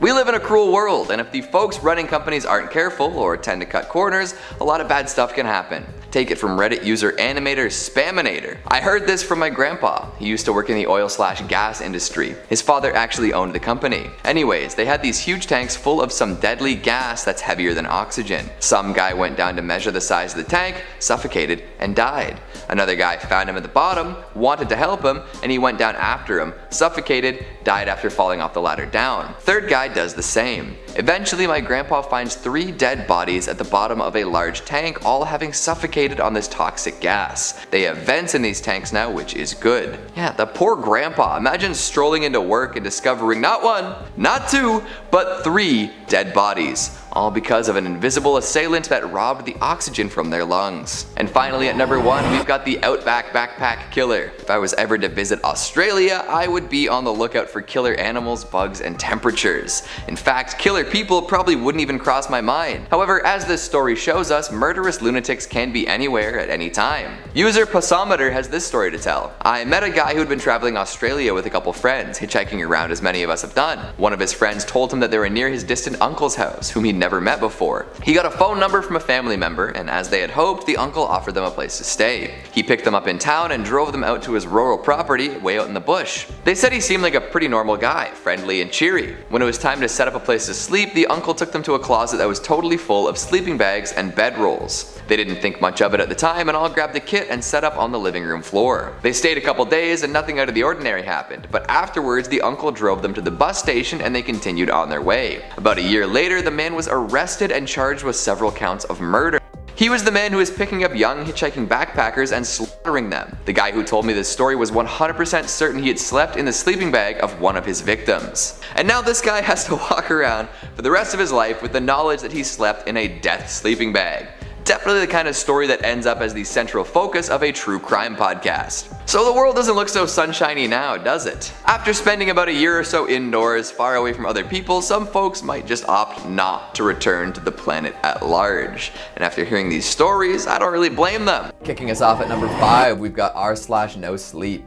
If creepy stories are your jam, then this is the place to start. Creepypasta fans flock to this subreddit to read and write the next generation of scary online stories. As one of the better known freaky subreddits, No Sleep has over 1.4 million subs. After opening its doors about 10 years ago, it's become the premier destination for creatives and spook seekers alike. As the name implies, it's the classic read till 4 a.m. and then realize it's totally dark and you can't move site. If you want to fall down a rabbit hole of scary stories, this is the place to do it. You read one, and then another, and then another, and you keep going until your brain is 100% composed of scary internet stories. This, contrary to popular belief, is actually healthy. What makes No Sleep a special place for campfire story enthusiasts is the set of rules that make it a wonderful community. It's easy to dampen enthusiasm and discourage active posting if everyone's already crapping all over what's being written. So to keep the "this is so fake" crowd at bay, they have an overarching rule. Everything here is true, even if it's not. This makes for more fruitful discussion, keeps ideas flowing, and allows for more creative collaboration. No Sleep is full of well-known online horror gems like The Limping Woman, Search and Rescue, Mimicry, and more. Enjoy your insomnia. Coming in at number 4, we got r/paranormal. Now, if you've decided that fiction posing as reality isn't quite your speed, you can take a trip to the wild world of the paranormal. Investigators and enthusiasts alike gather here to swap tales of spectral encounters and really dig deep into the stories that others are telling. Unlike on No Sleep, skeptics and the totally reality-centric are encouraged to get to the bottom of each post. Nothing is off limits as long as it's relevant and paranormal related. Here, exorcisms and cursed objects are discussed with photos, videos, and written accounts to back them up. Recently, we talked about a cursed statue that first gained notoriety on r/paranormal, which is a primetime example of the kind of stuff to expect. Ghosts, ghouls, curses, cryptids, you name it.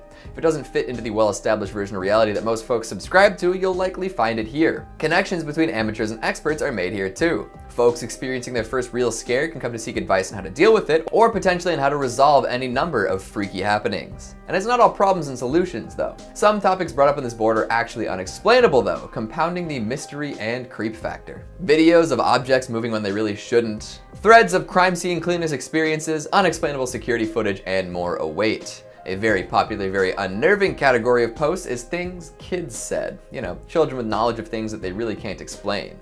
Past lives, ghost sightings, and more. That's the last thing anyone wants to hear. Portents of doom from innocent youngsters. Hopefully they're not possessed. Coming in at number 3, we've got r/unresolved mysteries. So less mystical and more mystery this time. This subreddit is dedicated to all sorts of unsolved disappearances, unexplainable crimes, unbelievable happenings, etc. If you've ever watched a true crime documentary with a bunch of loose ends, or read up on the many cold cases that are out there getting colder by the day, you'll know what this is all about. People leaving home and never coming back after being sighted outside a sketchy gas station. Families going on vacation and remaining away. Updates on famous criminals who have never been caught, the whole shebang. And while a great deal of the mysteries involve missing people and conspiracies related to the functioning of well-moneyed celebrities, there are also some mysteries that are just plain strange. Prisoners who refuse to disclose their identity to anyone, remaining 100% anonymous. Investigations into the glitter industry. Trying to figure out why Corbin Blue's Wikipedia page is so well translated compared to other more bankable stars. A thread of Redditors who vanished after asking questions that may have hit a little too close to home. That last one is particularly worrisome, especially if you're interested in stuff like this. Speculation is encouraged and folks should be ready to bring in evidence and research if they want to push their narrative. It's stuff like this that opens up whole worlds that you may have never known about, and maybe after falling down the rabbit hole, wish you avoided. I think the scariest thing about unresolved mysteries, though, is the large number of amateur podcasts it inspires. In at number 2, Marley. Marley is said to be one of the most terrifying creatures in the Vietnamese folklore. By daytime, they are said to walk among us disguised as women, usually looking young, very beautiful, and often appearing tired.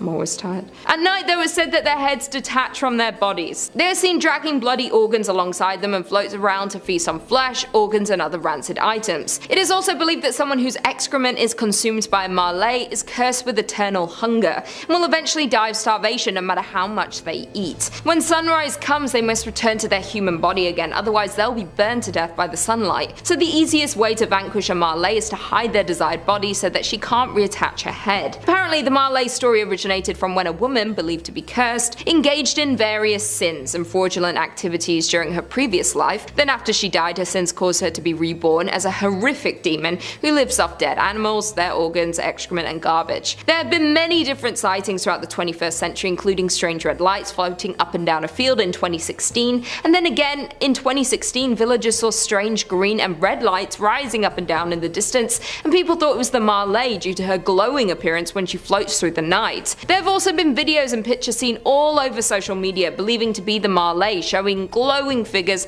hovering around the night sky and eyewitnesses capturing these sightings, and people have no explanation for them. Similar creatures as the Marley can be seen in the folklore of many other Southeast Asian countries including Malaysia, Thailand and Cambodia, where they are known as the other names such as Arp, Krasu or Penangel, but they all relate back to Marley. And finally in the number 1 we have Than Trung. The Than Trung are evil spirits who torture the souls of the dead. These spirits usually appear as either massive black birds with blood red beaks, or they have massive bird-shaped heads with human-like bodies and glowing red eyes. They also have large wings which help them fly, and they stay close to cemeteries and sit on mountain peaks to have a better view to seek out the next prey, and are able to see who is being buried at each cemetery. They often appear after someone passes away and is newly buried, and they show up next to the new grave. It is said that they torture the newly dead people's souls for information about their living relatives, then the Than Trung hunts down their relatives and reap the souls of those living people, leading to several family members dying within a short period of one another. Apparently the Than Trung must get to the newly buried person within 49 days or they cannot summon their soul. There is even a horror game that came out called The Death Than Trung, which is based off the folklore and was created and developed by Dong Si T and some member of Team Dut in 2021. The game is a first-person psychological horror adventure game that is highly inspired by the demon folklore. The game revolves around the story of a young man who was stuck in an endless nightmare at his inn, and the black and red are the main color tones in the game. It takes place in the city of Hanoi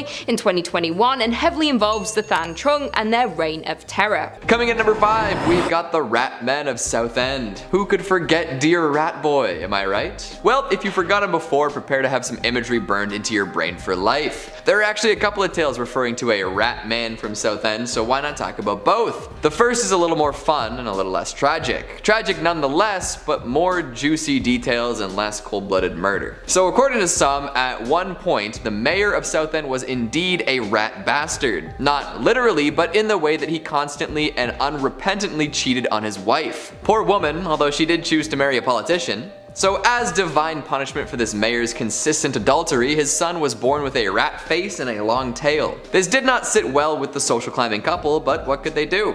For a while they would feed their son the only thing he craved: meat. This rat boy would chow down on raw flesh like nobody else. Eventually they realized they couldn't possibly raise a meat-eating rat lad in full view of the public, so the mayor had an underpass with secret chambers built just for his rat son. And for the rest of his days, Rat Boy lived in the dank, dark underpass, attempting escape and scaring anyone who dared pass through. He eventually grew into a rat man in his own right, and even killed a few folks for food. The legend persists, with some night tours insisting that they stroll the underpass in case he decides to come out at night. Yeesh. The second story has more to do with the man and also rats, but I'll tell it anyway. Apparently there was an old man also living below an underpass. He had no belongings save for his clothes and a blanket, and he did his best to stay hidden away. However, one day a group of rowdy teenagers came across this man and mercilessly beat him. Once he was incapacitated, they stole his blanket and left him to die in the cold. Unable to move due to his injuries, the man eventually did succumb to hypothermia. Following his death, hundreds of rats emerged from the shadows to consume his lifeless body. Thus began the legend of the Rat Man, consumed by the scurrying dark masses that plague the city. Some say that you can still hear strange scrabbly noises near that underpass. Could it be the descendants of those rats looking for more human flesh? Or maybe it's the ghost of the Rat Man himself, crawling around, disemboweled and confused. Coming to number 4, we've got fairy dogs. Doesn't that just sound lovely? Like a little dachshund puppy with little Tinkerbell wings? Well, that is not what these fairies are like. Of course, the fairies that folks see in Disney movies are much friendlier than the ones from folklore. Fairies of legend are often mischievous, looking to cause trouble in best case scenarios and trying to ruin people in harsher cases. So it stands to reason that fairy dogs might not be so sociable. No belly rubs or ear scratches will make these fearsome canines friendly. See, there's an idea out there that crossroads are the door to another world. If you make the wrong choice or linger too long, you might find yourself staring down a fairy, a demon, or a god. Not necessarily what the average person wants, you know? These otherworldly beings usually live their lives unseen and unsensed by us, but at crossroads their actions might become more apparent. Some crossroads might even feature a fairy dog or two. These four-legged fiends guard the entrance. They're known for glowing bright green, making sure you don't mistake them for a regular dog. And if you see one, it's best to turn around. They'll bark twice as a warning.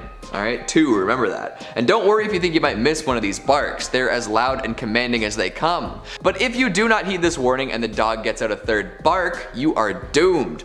Sure, good things come in 3s, just not this time. Hey guys, if you're liking the video so far, make sure to give it a big thumbs up, it really helps us with the algorithm. On with the list. Coming in number 3, we've got the knocker. You would think that mining is scary enough as is, right? Heading into underground tunnels to blast away at rocks until you find some useful materials, hopefully not getting caved in, probably not running out of oxygen, etc. Well, this dangerous career comes with its own share of folklore too, just to make sure that some unexplainable spooks become even spookier. The knocker is a mining monster. Based on the sounds of underground work, it is a spirit that lives within the same tunnels that the helmet-wearing workers descend into every day. Apparently the knocker is the ghost of a tin miner. It's 2 feet tall with a big head, long beard, and arms that almost drag along the ground. Being the ghost of a miner, it carries all the necessary equipment from lamps to pickaxes. Folks familiar with mining might know about the knocking sounds that echo throughout. This is a very scary sound as it can often be indicative of a cave-in. The actual knocking came from the creaking of earth and timbers before giving way, but to some of the miners the noise came from these malevolent spirits attempting to knock down the walls. There are actually all sorts of knocker related tales ranging from benevolent to malevolent, but sometimes remaining largely benign. But the scariest additions are those who went around the different tunnels stealing equipment and food, leaving the miners in terrible situations. Sometimes they would even purposefully misdirect miners, leaving them lost in the labyrinth of mine shafts and passages. Worst of all, they're associated with mine fires, which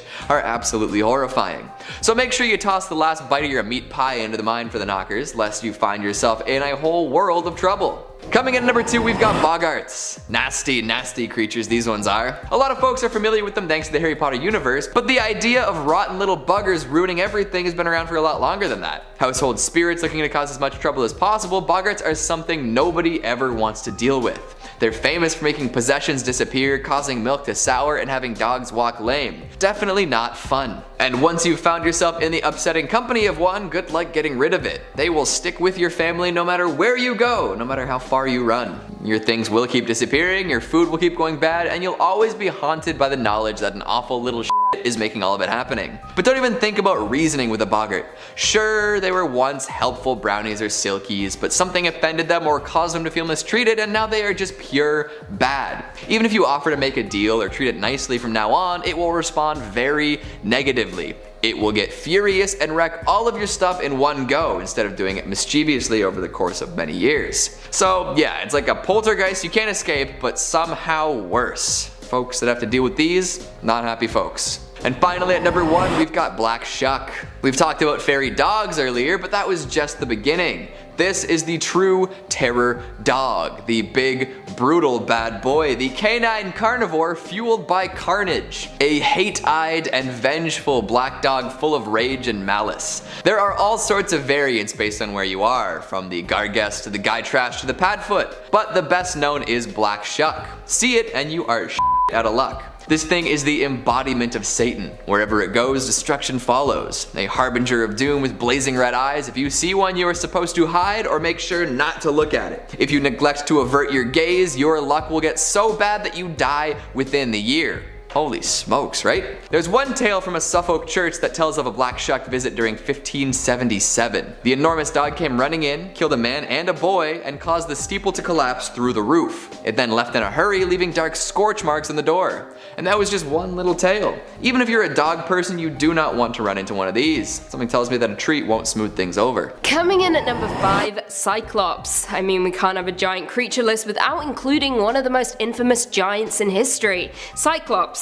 Hailing from Greek mythology and then later Roman mythology, the Cyclops were giant one-eyed creatures who can be distinguished in 3 groups. In Hesiod's Theogony, they're the brothers Brontes, Steropus, and Argus, I think, who provided Zeus with his weapon, the Thunderbolt. In Homer's Odyssey, they are an uncivilized group of shepherds, the brethren of Polyphemus encountered by Odysseus. Cyclopses were also famous as the builders of the Cyclopean walls of Mycenae and Tyrannus. For the sake of avoiding confusion, let's focus our attention to the Homeric Cyclopses. In an episode of Homer's Odyssey, the hero Odysseus encounters the Cyclops Polyphemus, the son of Poseidon, a one-eyed man-eating giant who lives with his fellow Cyclopses in a distant land. They live in the world of men rather than among the gods. Homeric Cyclopses are presented as uncivilized shepherds, savages, and have no regard for Zeus. They live solitary lives and have no government. They are said to be inhospitable to strangers, slaughtering and eating all who come to their land. Coming in at number 4, Corb or the Fomorians. The Fomorians are a supernatural race in Irish mythology, often portrayed as hostile and monstrous beings who come from under the sea or the earth. However, later they were portrayed as giants and sea raiders and enemies of Ireland's first settlers. They appear to have once been gods who represent the harmful or destructive powers of nature, personifications of chaos, darkness, death, blight, and drought. In Old and Middle Irish, the race is typically called the Fomor or Fomori, with an individual member being called a Fomor. They are often regarded as malevolent spirits dwelling underwater and in the nether regions of the earth, before later being portrayed as the aforementioned Sea Raiders. This was heavily influenced by the Viking raids on Ireland that were taking place during this time. Oftentimes they were depicted as having the body of a man and the head of a goat, and according to an 11th century book, they are said to have one eye, one arm, and one leg. Coming in at number 3, we've got the Alp. This creature originates in German folklore and can cause you all sorts of terrible problems. Some liken it to a vampire, others to demons like the incubus. It will visit people at night and sit on their bodies, although they don't usually attempt to initiate sexual acts like incubi and succubi. If the person doesn't wake up, the Alp will often hop into their dreams and control what they see. It's not common for them to give people good dreams either. Nope, it's nightmares end to end. One of the many sleep paralysis demons that exist, the Alp tends to want to cause mischief in as many ways as possible. So it's not necessarily going to kill you or end your suffering anytime soon. It wants to keep the party going. Dream visits and nightmare manipulation are only part of what makes an Alp scary and annoying.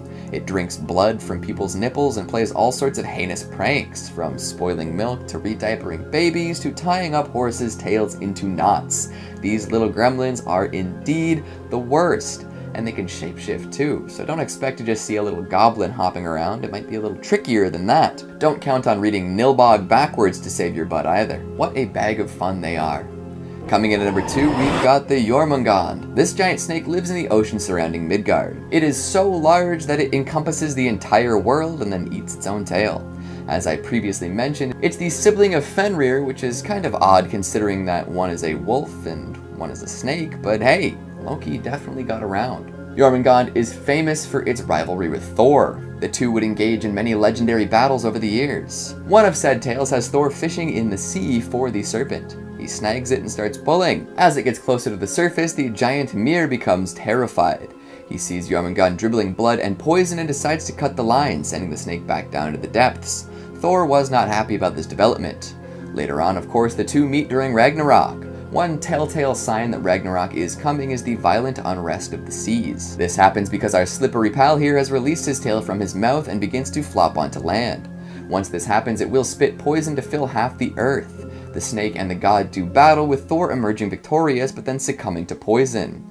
Lose, fellas, that's not how we wanted this to go. Another fun fact about this gigantic serpent is that continental Germans used to attribute earthquakes to its movements, which is especially terrifying in context. Imagine you're a German peasant and an earthquake rolls through. Your house, rubble, your wife pancaked, your crops shaken, not stirred. And what explanation do you have? Oh, a snake bigger than anything you could ever imagine.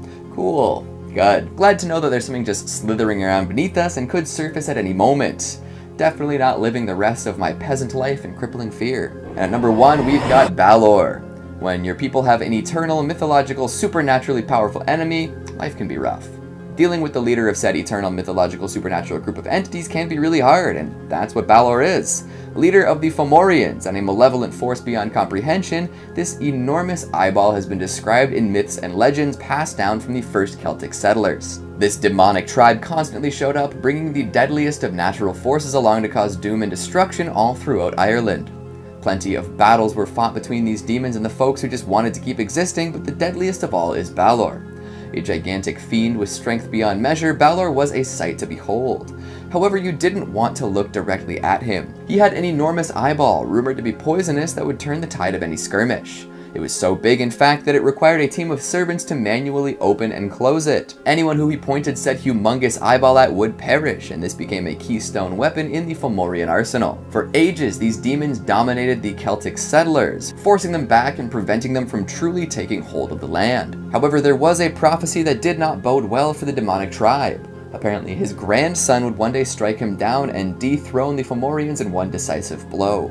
This giant eye did everything that it could to prevent this from happening, though.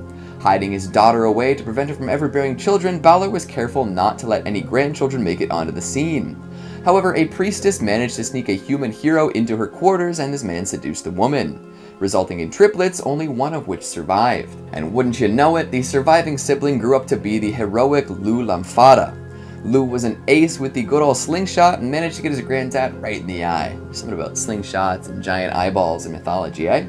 This bullseye was enough to down the legendary giant, forcing the rest of the Fomorians back into the sea, finally freeing the humans from years of terror. We haven't heard much from them since, so maybe they're waiting for another leader with a power as strong as the poisonous eye. But in the meantime, things seem to be pretty good in Ireland, you know.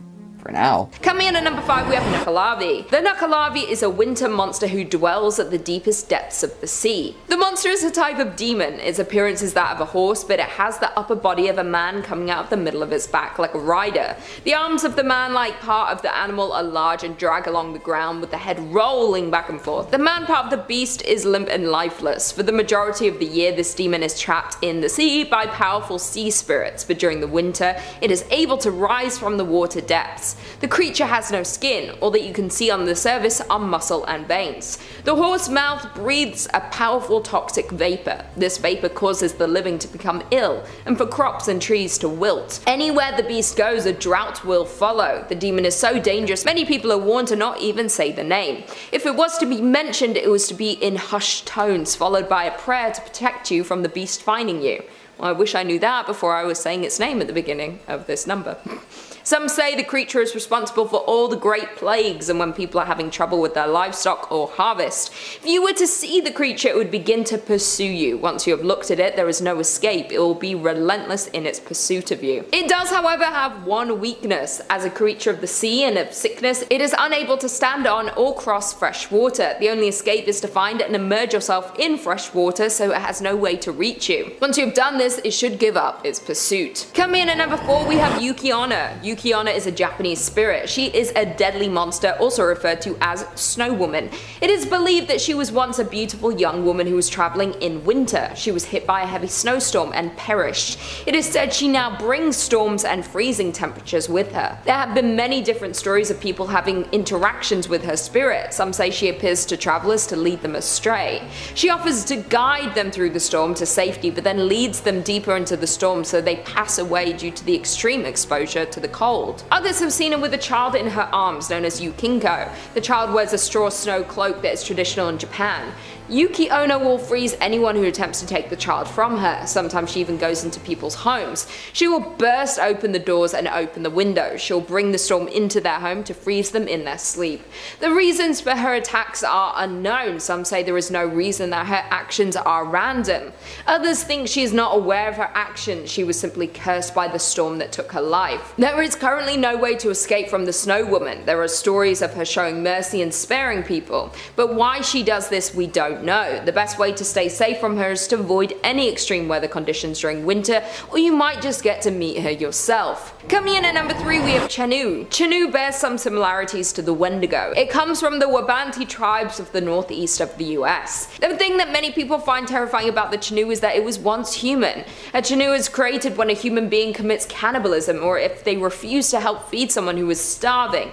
This then causes the human heart to freeze and turn to pure ice. Once this happens, they begin to change into the Chenu. Chenus are giant compared to their original form. Once transformed, they look like a wolf-like man with chunk of flesh missing from their body, where they have eaten parts of their own flesh. It will often camouflage itself to blend in with its environment in the forest. It will stick fallen branches and leaves to its flesh. Their home is in the mountains of the far icy north. They will only venture down to the forest when hungry. They'll often come across unsuspecting campers or lost hikers. They take many lives during the winter due to tourists visiting for the ski season. Once someone has been turned into the Chinoo, there is still hope for them. There is a special medicine known only to the local tribes. If they drink it, they will vomit up the heart of the ice, and of anyone they may have consumed, and they will turn back into a man. The only other way to stop a Chinoo is to trap them. Often it's impossible to save the person they once were, as they rescue to drink the medicine once transformed. They are powerful and angry creatures. They can be almost unstoppable if you had to face them in combat. Once being human means they have the same intelligence as we do and cannot be tricked like you might be able to other beasts. The tribes often told the story of the Chinoo during winter when food was hard to find and they would often not have enough to go around.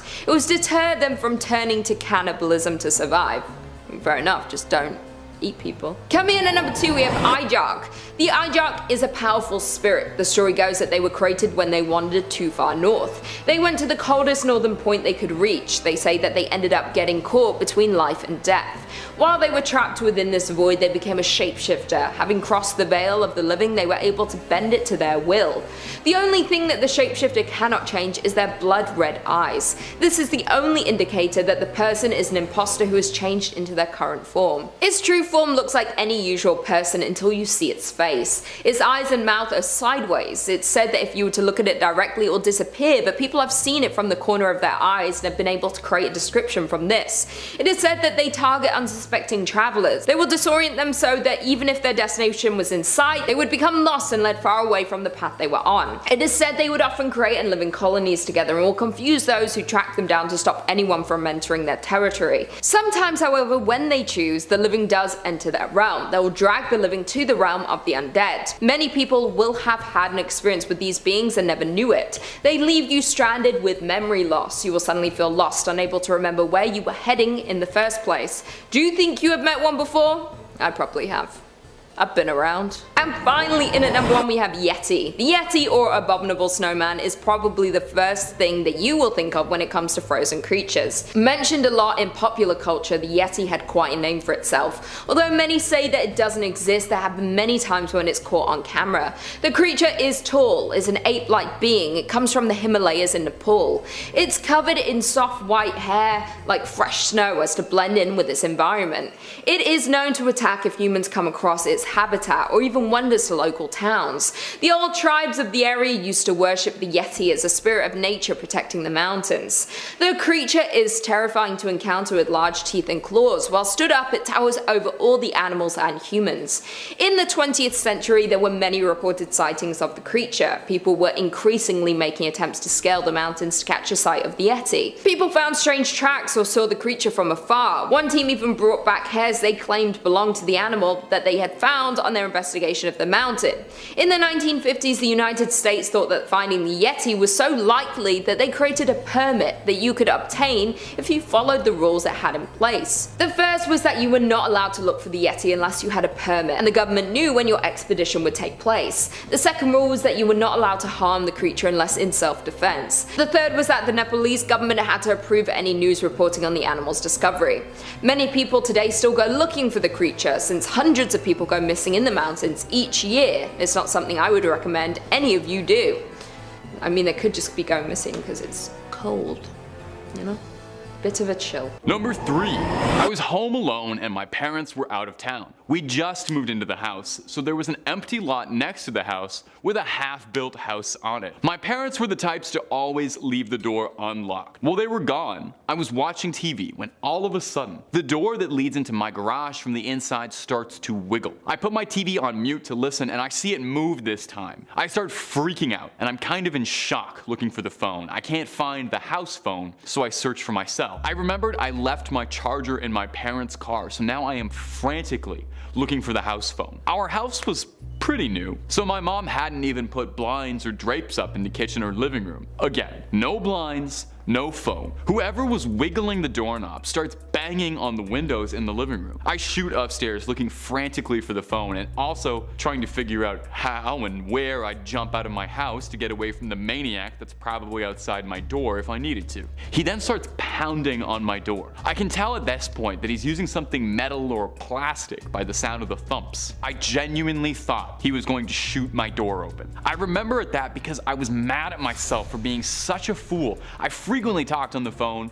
and I always just left it lying around. I never put it back on the base. I wanted so badly to push the button to detect where my house phone is, but I thought if he heard where it was, he'd break the window near it and take it. I then remembered I left the phone in my mom's room, and as I passed the hallway, I see her dad's old weapon in my parents' bedroom, a long arm. I find the phone and I call 911. As I'm on the phone, the window breaks. I'm upstairs and I am scared to death, and suddenly everything goes silent. I'm waiting in my parents' bedroom. Pitch black closet for what seems like eternity. I hear the sirens. Cops show up, but there's no one to be found. I figured they hadn't gone too far since the incident had just occurred, but the cops never found my tormentor. On the plus side, the company that built the house next to us hired overnight security for the house, which was definitely refreshing. Number 2. In fall 2016, I moved into half of a really old house. It was built in the 1880s, a stone's throw from the original campus of Indiana State, which is now a park filled with homeless people. The owners basically turned it into a weird duplex kind of deal. Anyway, the layout of this house was pretty weird. You walked in the door and you were in a living room type space, and then you kept walking and there was a doorway to a bedroom, and past that was the kitchen. No doors. Only door inside the apartment was to the bathroom and one that led to the shared basement. This is a terrible living situation, may I say. My first night there was uneventful. I was kind of uncomfortable because I hadn't lived by myself in a long time, and I was just sort of feeling lonely and on edge. I stayed up late and eventually fell asleep, but woke up around 3 in the morning. Cliché, I know. What woke me up sounded like a group of drummers were drumming on every flat surface of the living room. It went on for a while and I was completely terrified. It was just a cacophony of sound. After about 2 or 3 minutes, I finally gathered up the courage to get up and check on it. And as soon as I passed the threshold to the living room,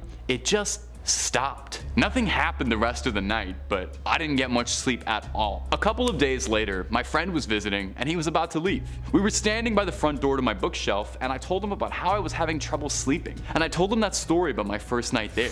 As I was saying this, a book threw itself off the bookshelf and onto the floor 3 feet away. It had to fly past the dresser the shelf was perched and landed between the two of us. He just gave me a creeped out look and said, "I have to go." And I don't blame him. Eventually, I asked the guy in the other half of the apartment what was up, as he'd lived there for 8 years. He told me that no one stayed longer than a year and they all reported the same stuff. For whatever reason, he said nothing ever happened on his side. Doesn't make sense, but there it is. And sometimes, you just don't get the answers, and that's way scarier. And number 1, do you remember your first job? Mine was a newspaper route. Maybe yours was like a grocery store clerk or a babysitter. This next tale is a tale of babysitting gone deeply wrong. Perhaps one of the most infamous home invasion stories in American history is the babysitter killings in 1978. Lauren Strode was a young woman looking to take on a bit of responsibility and earn some spare pocket cash for the upcoming summer. She and her friends had a bit of a sitters club. On October 31st, 1978, Strode was looking after Tommy Doyle, a neighborhood boy while his parents were out, alongside friends Ann Brackett and Linda Vanderklok looking after one Lindsay Wallace. It seemed like it would be a fun night like any other in a sleepy town.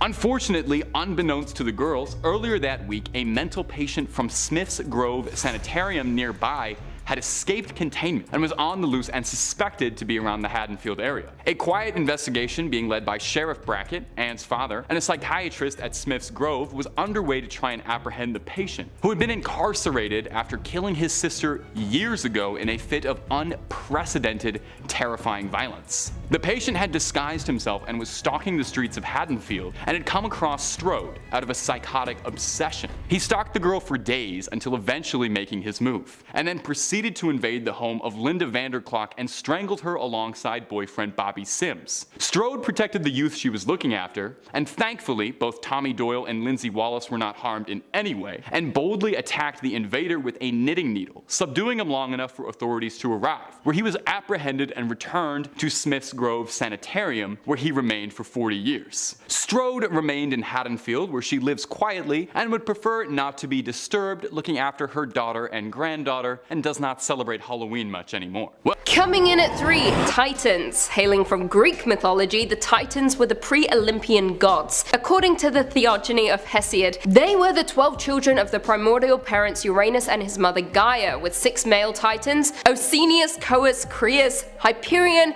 Lapetus, and Cronus, and 6 female Titans called the Titanides. Cronus mated with his sister Rhea, and together they became the first generation of Olympians. Zeus and his 5 siblings, Hestia, Demeter, Hera, Hades, and Poseidon. Descendants of the Titans are also called Titans.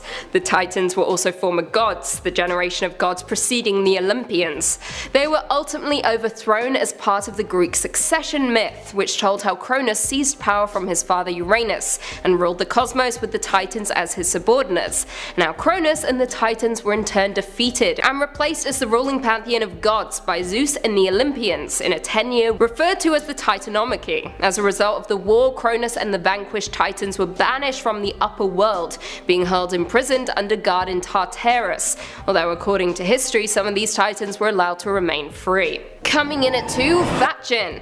Hailing from Scottish folklore, the Fatchan or Fatchin is a monster or giant described by John Francis Campbell in popular tales of the West Highlands, as having a single eye in the middle of its face, a single hand protruding from its chest instead of arms, and a single leg emerging from its central axis. Not only that, but it has a single tuft of hair on the top of its head, which Campbell says, I quote, "It were easier to take a mountain from the root than to bend that tuft."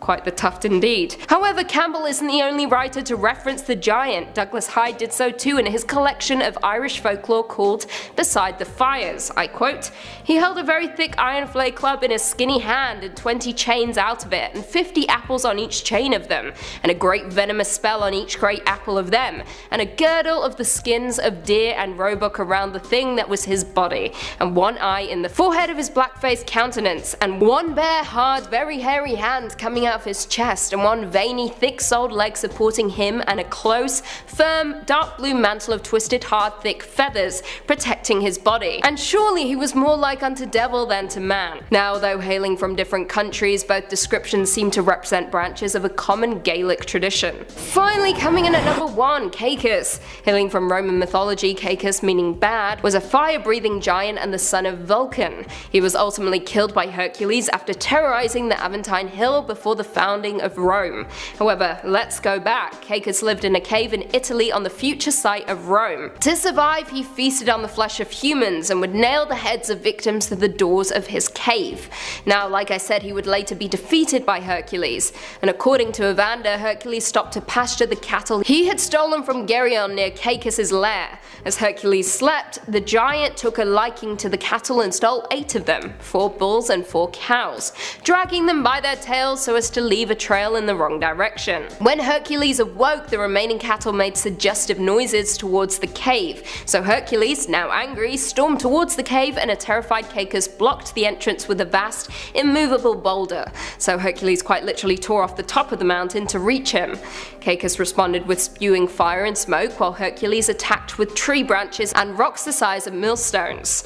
Hercules eventually leapt into the cave, aiming for the area where the smoke was heaviest, and grabbed Caicus, strangling the monster to death. According to Virgil in Book 8 of the Aeneid, Hercules grasped Caicus so tightly that his eyes popped out and there was no blood left in his throat. Yikes. Number 5 is Slaughterhouse Canyon. Slaughterhouse Canyon is home to one of the most tragic stories I have ever heard. In the early 1800s, a family lived remotely in this area. There were 4 of them: the mother, the father, and 2 children. The father would travel into this canyon and have to leave his family for extended periods of time. These trips were for food, money, clothes, anything to assist his family's survival. One day during his journey, he was lost to the rocks and did not return. Without the assistance from the father, the remainder of the family started to starve.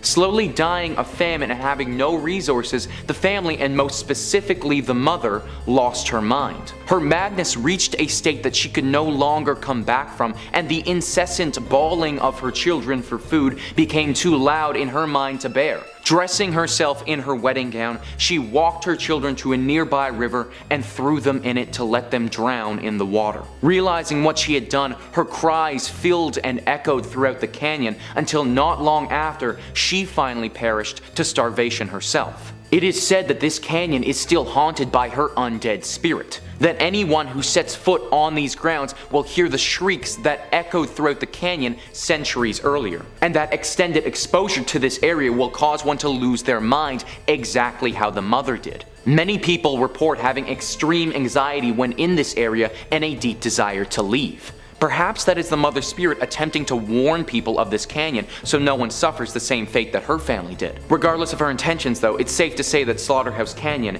is deeply haunted.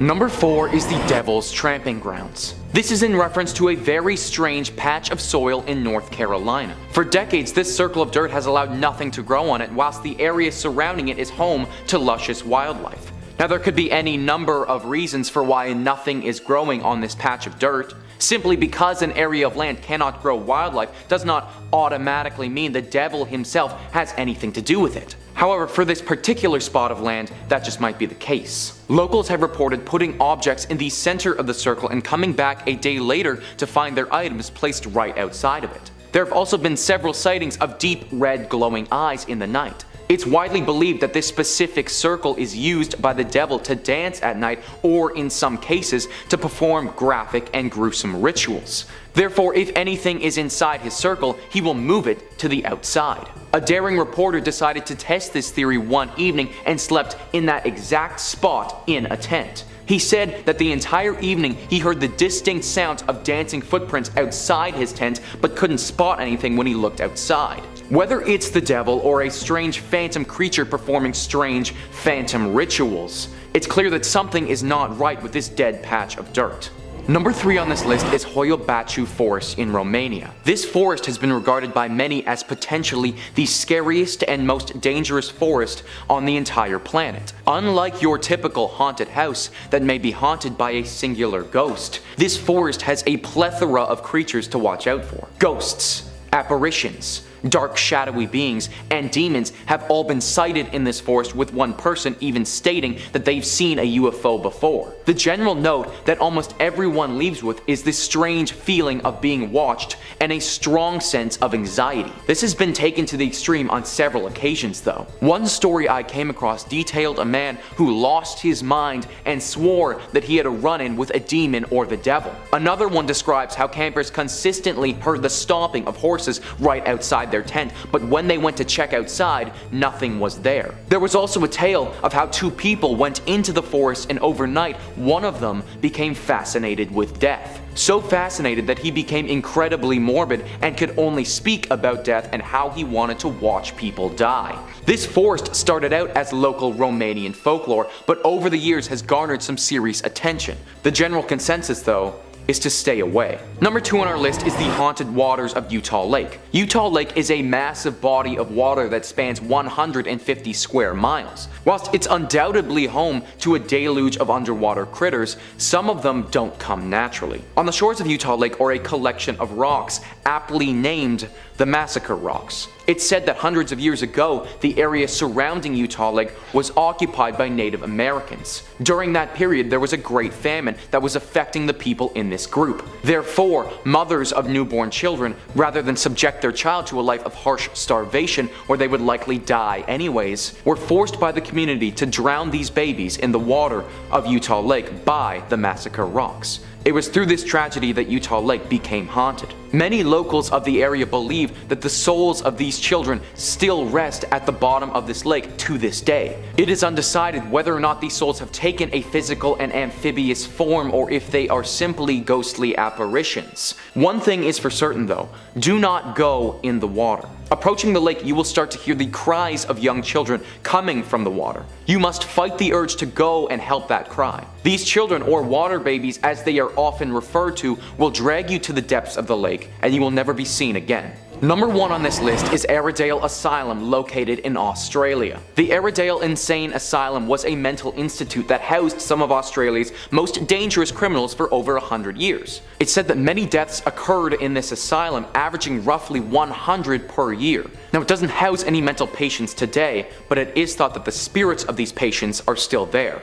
Visitors of the Airedale Insane Asylum often have to leave soon after they've entered due to fainting or feeling unexplained pain or serious nausea. One of the most common things people note is the sound of repeated banging. The sound of somebody smacking their head against the wall rings throughout the asylum, with no one being able to find the origin of it. Some people have reported actually being shoved or bitten with no one in sight. There are also several rooms of this asylum with special characteristics to them. Gary Webb was a longtime patient of this asylum, known to be particularly gruesome. He died a long time ago. However, if you were to tread inside his room, you would still hear the distinctive shout to get out. The former superintendent's office is a place of particular interest as well, since it will give people passing by the unmistakable taste of bitter acid, which is only too fitting considering the superintendent committed suicide by drinking acid many years earlier. This asylum has seen some horrible atrocities in it amongst its walls, and it's clear that some of them will be locked in there forever. Coming in at number 5, we've got the Black Shuck. This unbelievable creature is no fairy dog, that's for sure, although those aren't anything to laugh about either. This is the true terror dog, the brutal big bad boy, the canine carnivore fueled by carnage, a hate-eyed and vengeful black dog full of rage and malice. There are all sorts of variants based on where you are, from the Gargest to the Gytrash to the Padfoot, but the one best known could be the Black Shuck. Take one look, and you're out of luck. Some say that this thing is the embodiment of Satan. Wherever it goes, destruction follows. A harbinger of doom with blazing red eyes. If you see one, you're supposed to hide or make sure not to look at it. If you neglect to avert your gaze, your luck will get so bad that you will die within the year. There's one tale of a Suffolk church that tells of a Black Shuck visit back in 1577. The enormous dog came running in, killed the man and boy, and caused the steeple to collapse through the roof. Then it left in a hurry, leaving dark scorch marks on the door. And that was just one little tale. Even if you are a dog person, you don't want to run into one of these. Something tells me a treat won't smooth things over. Coming in at number 4, we've got the Tsuchigumo. Monsters have been mashed for as long as we can remember, and it's not always a graveyard smash, mind you. Sometimes it's the combination of many real, living creatures to make something extra nightmarish. This is a beast with the body of a tiger, the limbs of a spider, and the face of a demon. Part real mammal, part real, albeit much smaller arachnid, and part mythical monster. Apparently Tsuchigumo were known for eating travelers as they made their way across the countryside. In the remote fields, no one can hear you scream. 1 or 2 traveling morsels wouldn't be enough for them either. In one tale, a powerful warrior took one down and sliced it open, to loot the body. This ancient hero was playing Dungeons and Dragons way before anyone else, setting the stage for countless boss encounters. This thing definitely reeks of big bad guy, although I don't know what kind of DM would unleash such a presence on Earth. Back to the story though. Inside the Tsuchigumo were 1,990 skulls, 10 shy of 2,000. Unbelievable that it would eat so many and barely even digest the skulls. It's a little wasteful if you ask me. Number 5 on this list is El Chupacabra. You guys should know who El Chupacabra is by this point, considering we've talked about this creature tons on this channel before. Basically, it is a legendary creature in the Central Americas that's said to drink the blood of livestock. Although this creature seems like it's probably fake, it might be real, just not exactly how we might expect it to be. Carolyn Beccia says, "We are taught from an early age, don't approach scary looking dogs. And while no one can get a clear picture of Bigfoot, the Kraken, or the Loch Ness Monster, there is one monster that is oddly not camera shy, the legendary El Chupacabra. The Chupacabra was first sighted in Puerto Rico in the 70s. A wave of sightings followed in the late 1990s. During this time, livestock throughout Puerto Rico was found drained of blood. These Chupacabra, or goat sucker attacks, caused panic with local residents who claimed a vampire was feeding on their livestock. Although descriptions have varied, most describe a hairless, alien-like monster monster with spikes going down its back and glowing red eyes. It sounds dubious, but how could so many people be taking pictures of the same ugly dog-like creature? The answer may be one found in science. One plausible theory is that these creatures are coyotes suffering from sarcoptic mange, an inflammatory skin condition caused by the itch-inducing parasite mite scabies. Wolves, dogs, and coyotes infected with scabies will have extreme hair loss, skin shriveling, and constricted blood vessels that can lead to life-threatening fatigue. And while usually a coyote or wolf will have no problems hunting prey, once infected by sarcoptic mange, coyotes may choose to hunt more available meals such as livestock. So it's actually possible that this creature is real, it's just not what we thought at all. I know that this takes away from some of the mystery and lore around it, but ultimately this would make a lot of sense. When you think about it, what's more likely? A space alien comes crashing to Earth and starts sucking the blood of our livestock, or some coyotes get a disease and start doing it instead? I tend to side with the coyotes. Either way though, that doesn't make these coyotes nice or friendly or approachable. Still treat them like you would a chupacabra. With caution. Number 4 on this list is the Stymphalian birds. We gotta go all the way back to ancient Greece for this one. Caroline Beccius says, one of Hercules' labors was to kill the Stymphalian birds, man-eating birds who had the peculiar habit of throwing dung. The Greeks were not the only ones who liked to scare their youngsters with killer bird tales. The Maori tribe of New Zealand told similar legends of the Pokie or Haikoi, a giant black and white bird that swooped down from the sky to pick off small children. Scientists today know that these thunderbirds existed. Called Haast's eagle, the bird stood over 6 feet tall and had a wingspan of over 8 feet. The Haast eagle would sit atop trees and then ambush its prey by swooping down at 60-mile-per-hour speeds. Then it would disembowel its meal with sharp talons before the poor slob could even worry about dung throwing. Hercules would never have survived to these hellbirds, but you can sleep well tonight. The Haast's eagle went extinct around the 15th century. Anything that could annihilate Hercules would definitely be a no-go for me, guys. That dude was literally a demigod, and if these guys could have beaten him, then we wouldn't have stood a chance. Lucky for us, they are extinct now, but for the people back then, they would have had their hands full with these creatures. If, of course, they still had hands and the beast hadn't ripped them off yet. Number 3 on this list is the Kraken. We have one of the most famous folklore creatures here, guys, that as we know now, turned out to be real. The Kraken was especially big in Norse culture. All of those people up there in the Nordic regions feared this wicked beast, as it was said to be able to pull down entire ships with hundreds of men on board. Instances where exactly that happened did actually transpire. Ships with tons of people on them that were literally made for battle would be out on the water, and then boom, Kraken attack and they're toasted. Except it wasn't really the Kraken now, was it? The Kraken looks very similar to an actual animal that we have in our world that is also super deadly and really strong. The giant squid. Giant squids, in case you couldn't tell from the name, are giant. They're pretty big. They are so big actually they would have had the capability to take down an old ship like this. In fact, we've even seen these beasts do some serious damage to submarines, and they're made of metal. They easily could have sunk a wooden boat from hundreds or thousands of years ago. And if you were a sailor on said wooden boat and you saw this massive creature with several tentacles sucking you to the bottom of the ocean, then you would probably exaggerate what happened as well too.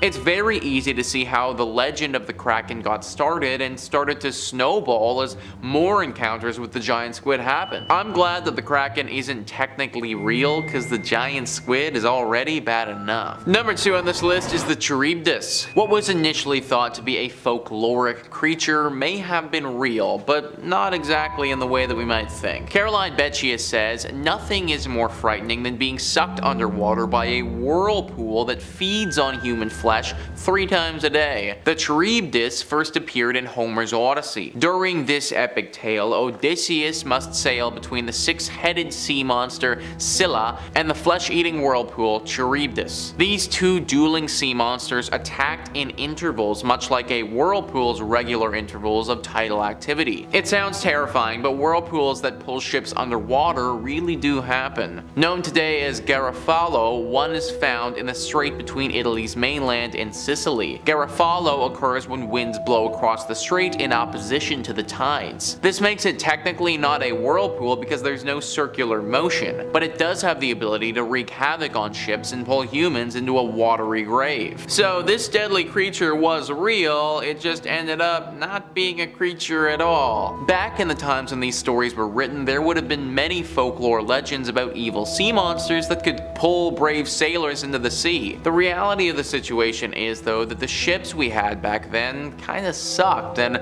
it was a lot easier for the weather and other conditions to sink the ships. That's why there were so many legends of monsters coming from the ocean for so long. Finally, number 1 on this list is the incubus demon. This demon is an evil demon who is thought to sneak into your home and have sexual relations with you as you're sleeping. This creature is real in a sense. It just so happens that it's actually in our minds. During the witch hunt craze of the 16th and 17th century, people had some really messed up ideas on how human reproduction occurred. One way was for a demon to steal a man's seed and impregnate a helpless woman during her sleep. The monster that stole the precious sperm was called a succubus, and the monster that implanted the sperm was called an incubus. The incubus would sit on top of your chest while you slept, making it impossible for you to move if you woke. Sort of like being assaulted by a possessed sexomniac. But before you condemn medieval people as crazed horn dogs trying to attack innocent women, there is a scientific basis for believing in such monsters. The condition is called sleep paralysis. During sleep paralysis, you are fully awake but cannot move or cry for help. It feels like you've had a stroke, but although it's terrifying, sleep paralysis is harmless. Most sleep experts attribute it to being caught between REM, rapid eye movement, and NREM, non-rapid eye movement sleep. Either way, before sleep stages were understood, we can see how our ancestors would have thought it was a demon sitting on your chest. So literally this demon creature that apparently attacked people was never real at all, it just felt extremely real from our minds. I've experienced sleep paralysis before, and although I didn't experience any demon thing, I can 100% see how people would have believed this back then. It could definitely have felt like that and would have got people on the lookout for this sick and twisted demon of the night. Number 5 on this list is the El Culebron. I'd never heard of this legend before, and I have to admit that it's pretty cool.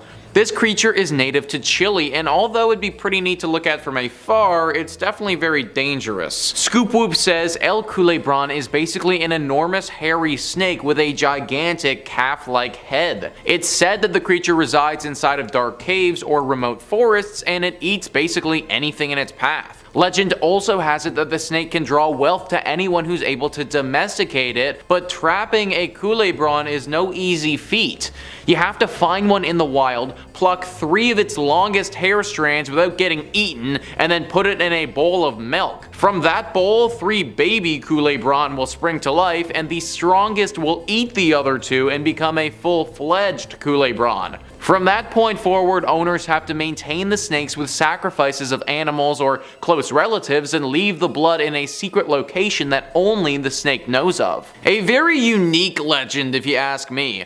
A very deadly, giant snake creature that has the ability to bring you great wealth, but only if you can breed one and domesticate it. The story that I read off doesn't go into deep detail on how they actually bring you wealth, which would definitely be of interest to me. Maybe they're kind of like truffle-sniffing pigs, except instead of truffles, they can smell gold or rare gems or something like that. Probably the reason that we don't know for sure how they bring us wealth is because so few have actually been able to be domesticated. First off, finding one of these creatures would be very hard, because it means you'd need to trek through the jungles and mountains of Chile. Then, after finding one of the rarest creatures in the world, you also need to fight one of the most deadly creatures in the world and pluck 3 hair strands off of it. Then you need to fully domesticate another one of these beasts in your home after you grow it from a bowl of milk. There is a lot of room for error here, guys, and I doubt that many people have been able to complete all of the steps. Keep an eye out though for the El Culebron if you find yourself in Chile. Number 4 on this list is La Llorona. La Llorona is also known to many as the Weeping Woman. She is the ghostly apparition of a vengeful spirit who roams around by the water bemoaning the loss of her children whom she'd actually drowned herself. Scoop Whoop writes, according to a popular version of the tale, the Weeping Woman was once a beautiful maiden named Maria. She married a nobleman and gave birth to 2 sons. Her husband was a traveler and he rarely visited home.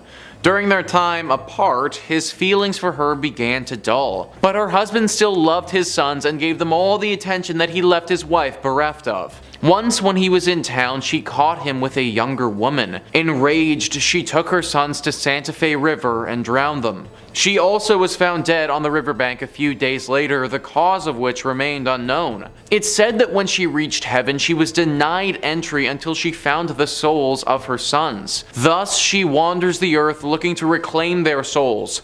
Dressed in a white gown and mourning for her sons, La Llorona takes lost and abandoned children and drowns them in hopes of recovering souls that will allow her entry into the afterlife. What an absolutely horrible woman. Clearly killing her own children really didn't teach her anything at all, because now she's out there killing other people's children. This is a really scary legend in Mexico, and it's often why parents don't let their children go to areas with water by themselves. There's also the fear that La Llorona will be lurking somewhere around there thinking that she can use the souls of the young children instead of her own. You'd think that she would have realized by now that faking the souls of other people to get into heaven isn't gonna work, but by the sounds of it, she really doesn't sound like the brightest bulb in the bunch. Bright or not, she's still very dangerous, so be very careful whenever you're around water in Latin America. Number 3 on this list is La Ciguepa. La Ciguepa are interesting mythical creatures that are located in the Dominican Republic. They can be found in forests and around the rivers and lakes of the country. At first glance, they may look like a woman with long hair. However, upon closer inspection, one will see very unique characteristics. Their backwards facing feet. That's right, guys, their feet actually face towards their own body, and this is one of the main differences between this creature and your standard human. Many people haven't paid close enough attention to this detail, and because of that have been tricked into thinking that this is an actual woman. A fatal mistake if one of these things decides that you'd make for some good prey.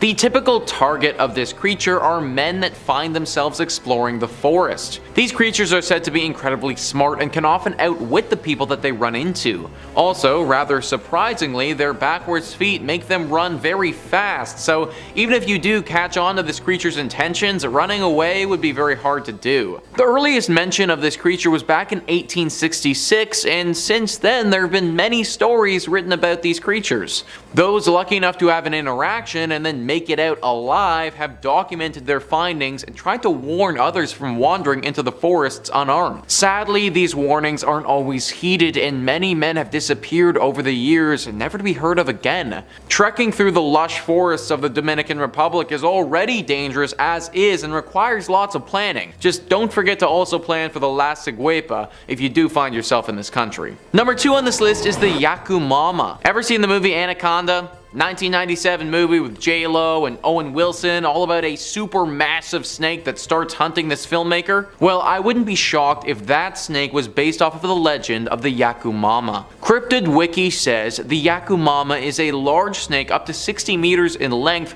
that is said to inhabit the Amazon River basin. Local shamans say that the Yakumama travels to an area called the Boiling River. In the local legends, the Yakumama is said to be the mother of all marine life. It has the ability to suck up any living thing that passed within 100 paces. The locals would blow on a conch horn before entering the river, believing after hearing the noise, the serpent would reveal itself if it was in the area. I can't describe to you guys how massive 60 meters in length would actually be. Titanoboa was an ancient creature that actually existed in the Amazon. It was a massive snake, the biggest the world has ever seen, that ruled over these parts and could swallow crocodiles whole. That creature, at its max would grow up to 50 feet in length or 15 meters. So basically, Yakumama is 4 times the size of the biggest and deadliest snake that's ever lived. This thing would be able to annihilate hundreds of humans at once. Even if the locals did blow on their conch and the snake did reveal itself, then there would literally be nothing that they could do. It would just eat them all and that would be that. Snakes are super cool, but not when they're 60 meters long and looking to devour me. Number 1 on this list is the Puchin. Puchin are very dangerous and deadly beasts and should not be underestimated under any circumstances. Cryptid Wiki says, the Puchin, a creature from the Mapuche mythology and Chilote mythology pertaining to southern Chile, was a feared shapeshifter which could instantly change into anything. It's often been described as a gigantic flying snake that produced strange whistling sounds, while its gaze could paralyze an intended victim and permit it to suck its blood. It's often been reported as sucking blood from sheep. The creature can be eliminated by a maki. So maki, in case you aren't familiar, are medicine women, and they're believed to be the only people capable of defeating this beast. Meaning that you could be the strongest warrior in the world, you could have taken down beasts and enemies in the hundreds before, but you would still fall to the Puchin if you weren't a maki. It's extremely hard to kill something if you can't even look at it, and that's what this is like. Similar to Medusa in the way that it can paralyze you if you look at it, fighting this beast is near impossible. Aside from its ability to paralyze people, it's also extremely fast, extremely strong, it can fly, and it can also shapeshift into other dangerous creatures. Pray that you never run into this creature, because it will assuredly be the last thing that you ever do. In at number 5 we have Ong Babi. The Ong Babi is considered to be the Vietnamese version of the boogeyman and is said to have originated in the 17th century. The story of the boogeyman is told throughout the world in many different ways, but in Vietnam it's the Ong Babi that brings fear to children, and parents use it to scare their children into behaving. Many parents in Vietnam threaten their children saying things like stop crying or Ong Babi will come and take you, or eat your broccoli or I'll call Ong Babi. The boogeyman in general doesn't have any specific appearance, and conceptions vary drastically by household and culture. But the Ong Babi is described as an old, rugged man carrying 3 sacks, has 12 eyes, and he likes to kidnap naughty children using and putting them into his sack. When looking at the personality traits of the boogeyman, they are divided into 3 categories.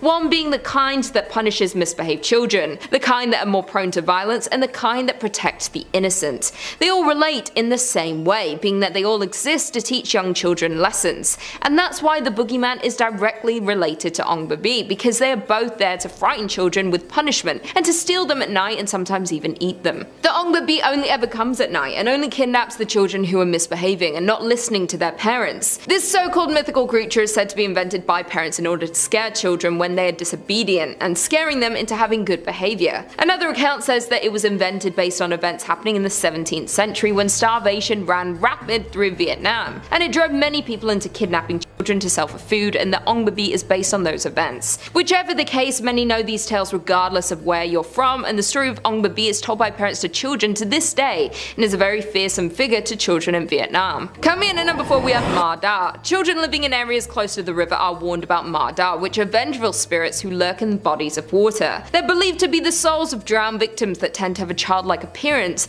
and they manifest as bloated corpses with weeds for hair. It's believed these souls died in torment and they cannot find peace and can only be reincarnated if there is another to take their place. The Ma Da roam in lakes and rivers waiting to drag down unsuspecting swimmers, but it's believed that this is most likely made up to warn children to not go swimming unsupervised, because many fatal water-related accidents are very common in Vietnam. Many happenings and stories of the Ma Da come from the infamous Tu Lich, otherwise known as the Cursed River. Back in September 2001, while working to take out some of the excessive mud and trash build-up in the river, a construction team uncovered several wooden piles arranged in a strange formation, including ceramic relics, metal utensils, and even bones from human skeletons.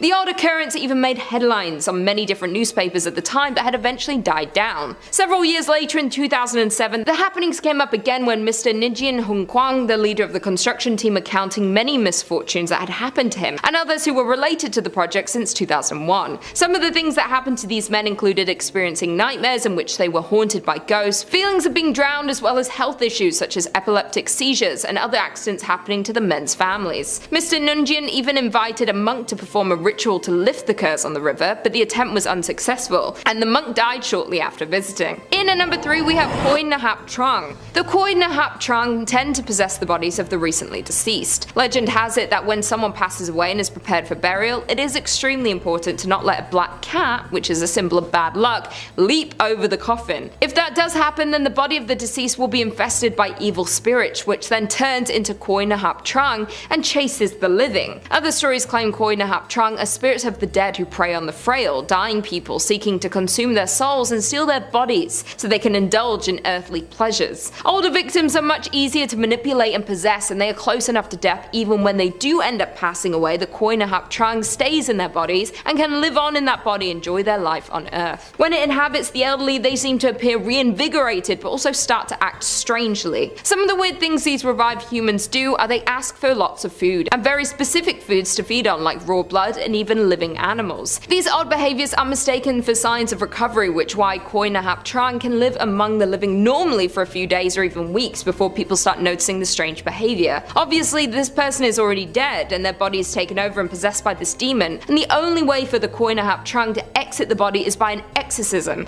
and then once the evil spirit is expelled, the body will immediately show signs of decay, as if it's been dead for days. Some believe that this legend is exaggerated accounts of the incidents where someone is wrongfully declared dead and wakes up suddenly during their funeral, which is terrifying. Number 2, Scream. Oh, if I had to pick like a favorite of all time horror movie, there's a good chance it'd be Scream. I know I literally just said it was Texas Chainsaw. Scream's awesome. It's a fun, clever subversion and satire of tired horror movie tropes. A horror movie in which the characters know they're in a horror movie. And it's just a great slasher with an instantly iconic bad guy. Ghostface was an overnight icon as one of the coolest horror villains. He looks great on a t-shirt. Now the Woodsboro Killer wasn't just inspired by his love of Michael Myers and Jason Voorhees, but by the real-life serial killer Danny Rawlings, known by his gruesome sobriquet, the Gainesville Ripper. Rowling was a delinquent living in Gainesville who had trouble keeping a job and had been arrested several times for robberies and once for stalking and peeping. Naughty naughty. In 1990, Rowling began a string of violent killings, exclusively against petite Caucasian college-aged brunettes. He would break into their homes, kill them, and defile their bodies. He would pose his victims in tableau and these like disgusting scenes in the hopes that the police would be shocked by what he had left for them. Most horrifyingly though, all of this happened in the span of a few days, shocking the college town. It wasn't until later when a killing in a different town of Shreveport gave authorities enough information to put together key details and evidence connecting Rowling to both crimes and apprehend him. He was arrested and put to death. On trial, he said his goal was superstardom and he wanted to be a celebrity like Ted Bundy. Screenwriter for Scream, Kevin Williamson, said that while hearing the news about the Gainesville Ripper, he looked around his house and noticed a window open in his home that he couldn't remember leaving open, instantly terrifying him and causing his imagination to run wild, thinking about a killer prowling around town on young college women, seeking attention, treating it like a game. Now while Ghostface might be kind of a fun horror movie icon, the real criminal behind him is downright horrifying. Coming in at the number 1 spot today is going to be Borderland, which is a kind of unknown horror movie from 2007. You might not have heard of it. I'll throw the IMDb synopsis right here real quick. On a trip to a Mexican border town, 3 college friends stumble upon a human sacrifice cult. That's a classic premise for a horror movie, right? Sounds really scary. Tourists on vacation. Well, you already knew it because of the context of this video. It was pulled from the headlines, based on a horrific string of killings and ritualistic human sacrifice perpetrated by a satanic cult. The film is inspired and based around Adolfo Jesus Constanza, a Cuban-American criminal who was involved in the trade and led a cult in the 1980s. He was born in 1962 and operated primarily in Mexico and claimed he was a practicer of black magic. Constanzo's cult, the Narco-Satanists, engaged in all manner of horrific criminal activity, obviously including smuggling and human sacrifice. They believed that these rituals would grant them success and luck in their enterprises. Mark Kilroy was an American college student who on spring break was tragically abducted by this cult and subjected to unimaginable suffering for his brutal death. Kilroy was in the wrong place at the wrong time, with a group of friends traveling to Matamoros, a border town across from Brownsville, Texas. Now Mark was young and athletic, which made him appealing to the cult that was seeking out these traits for their sacrifices. He was captured, taken to a remote ranch, killed ritualistically, and discovered in a mass grave alongside other victims. The case was shocking, and it's this horrific glimpse into the darkest recesses of reality that inspired the film Borderland, reminding us sometimes that we really can't write anything scarier than what humans get up to on their own. In 5th place, time to visit a haunted house. Our lovely narrator Claire was familiar with the family, with her mom having taught the would-be clients in preschool, and was asked to cover a shift whenever the regular sitter was unavailable. Over the course of one evening in particular, 4 odd things happened. Let's count them down, shall we? First, the boys were pulling out food for dinner, and they set a container of salsa on the counter. Minutes later, while prepping food, the container burst and sent salsa flying all across the room, all over the walls, the cabinets, and the fridge. Odd, but Claire assumed it was just kind of old and some gas had built up in the container. I can't imagine that was fun to clean. Well, while she was cleaning it and the boys were in the kitchen helping her, they all heard a loud thud in the living room. Rushing as a group into the other room, they saw that 2 framed photos on opposite walls had fallen to the floor at the same time. Neither of them appeared damaged, but they both landed right on the floor. Claire propped them up against the walls, but left them alone. Weird. Later, when the entire posse was upstairs, Claire was waiting in the hallway while the boys took turns in the bathroom taking their evening showers, and suddenly she heard a weird dinging sound. She walked down the hallway and noticed that the computer in the study was turning on and off and making all sorts of weird noises. Sure, there are explanations for that, but after all the other events, Claire was very much on edge, and rightfully so. She finally got the boys to bed and went downstairs to watch TV for the rest of the time until the parents got home. As she was sitting in the living room, trying to relax her racing brain, she heard footsteps upstairs, and that's number 4. Assuming the boys had gotten up, she tiptoed upstairs to check. Their bedroom door was closed, and when she peeked inside, both boys were fast asleep in their beds. Claire went back downstairs, and within minutes, she heard the creaking yet again. The boys never called out to her, and there wasn't any noise besides that. She didn't report anything else weird happening, but I would recommend a deep spiritual cleanse of the house if I were that family. Just my 2 cents. In 4th place, we have a case of moving dolls. As someone who collects creepy dolls, this story definitely intrigued me from the get-go. Here's the thing with dolls with a personality, okay? They have to be treated with respect, carefully preserved, and be in a quasi-emotionally stable environment, or else weird things are, they're gonna happen. Don't worry, I promise a video on my personal creepy doll collection is coming soon. I'm just waiting on one of them to be ready to take a day trip to be on camera. It's a whole thing, but we respect boundaries. Where was I again? Oh, right.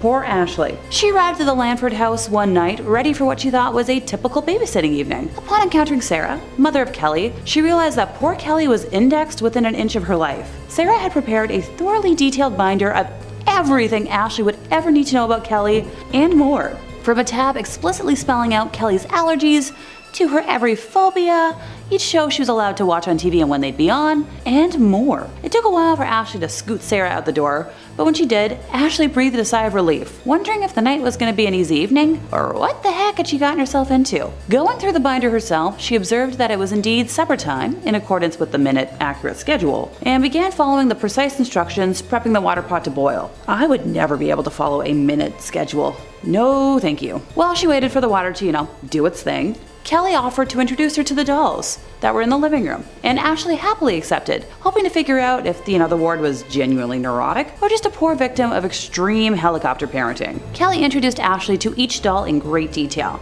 and then began to act out scenarios, pretending as if the dolls were alive and out to hurt her. Now look, I'm not gonna pretend I was a normal kid, but I don't think I put my Barbies in a scenario to end my life.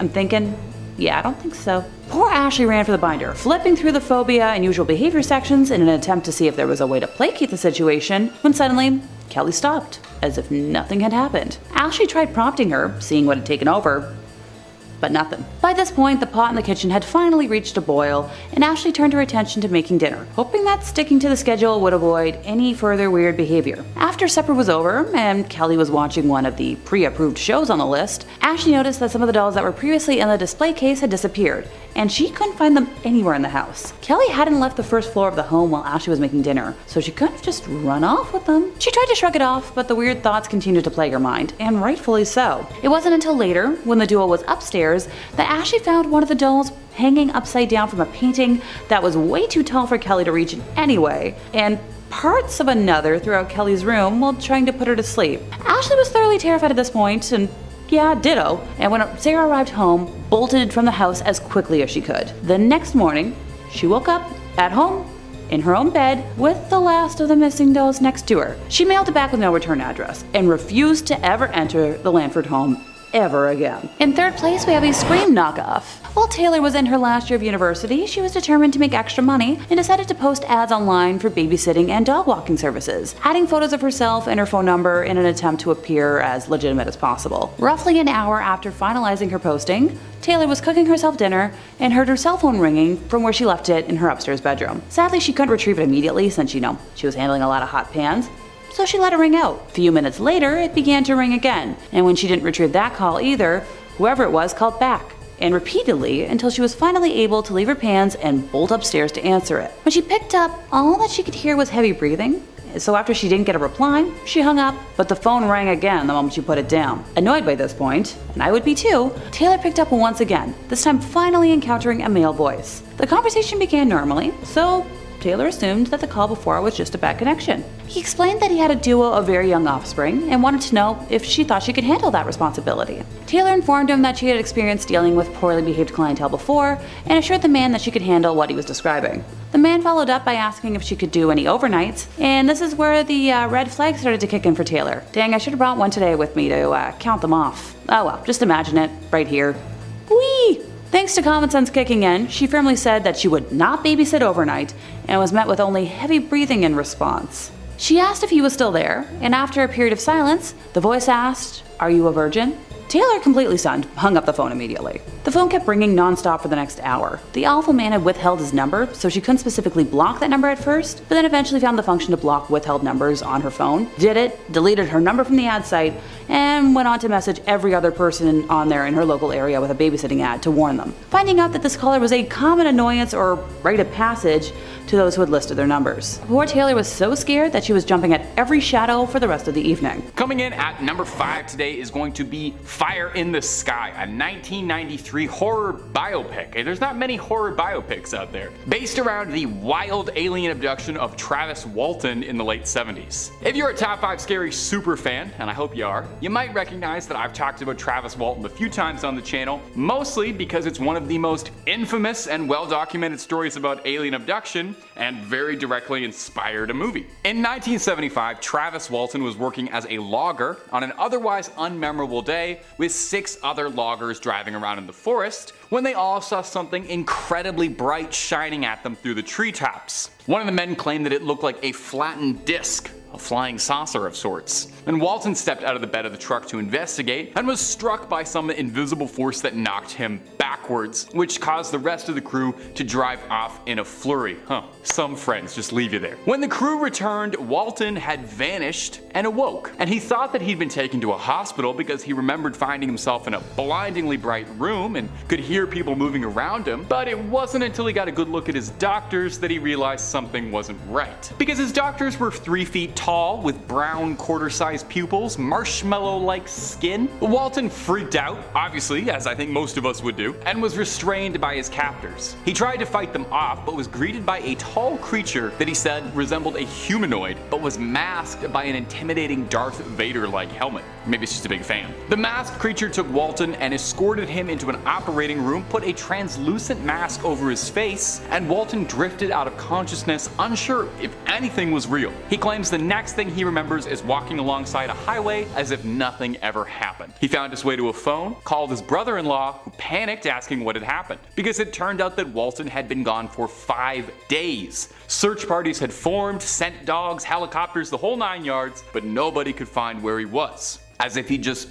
blinked out of existence. And then blinked right back. Travis swore what happened to him was a real abduction and has gone on the record many times, maintained his story since that fateful week in 1975 that he was telling the truth. And if you're listening to all that and you think that story sounds really interesting and they should make a movie about it, well, do I have a movie for you. It's called Fire in the Sky. It was in 1993. I haven't seen it, otherwise I'd give you more trivia, but I bet it's pretty good. And if you're looking for more trivia about horror movies that I have seen, well, you can watch the rest of this video, but you can also click through on Top 5 Scary, where we've got loads and loads and loads of horror movie content and pretty much just anything scary you can think of. We got videos on aliens, ghouls, goblins, Frankensteins, true crimes, all of it. Hit subscribe, make sure you hit that little bell as well, but do that at the end of this video because I got 4 more movies coming up for you. Number 4, The Hills Have Eyes. Wes Craven is a master of horror and frequently was inspired by headlines, stories, and the world around him for his terrifying horror movies. Don't be too surprised if this isn't the only mention of Wes Craven on this list. Spoiler alert, it's not. Now, one of Craven's most iconic movies is the original Hills Have Eyes, a terrifying 1977 film about a family that becomes stranded in the Nevada desert and are savagely attacked by a group of brutal raiders who've got a real taste for human flesh. Now, the film was intended to be a commentary on how even in civilized parts of the world, humans can denigrate to unfathomable violence and cruelty, and was largely inspired by a folk tale of a clan of Scottish people-eaters led by one Sawney Bean. The Bean clan lived up in Scotland sometime between the 1500s and the 1600s, and the family is thought to have killed hundreds of people in their time to cook and eat them.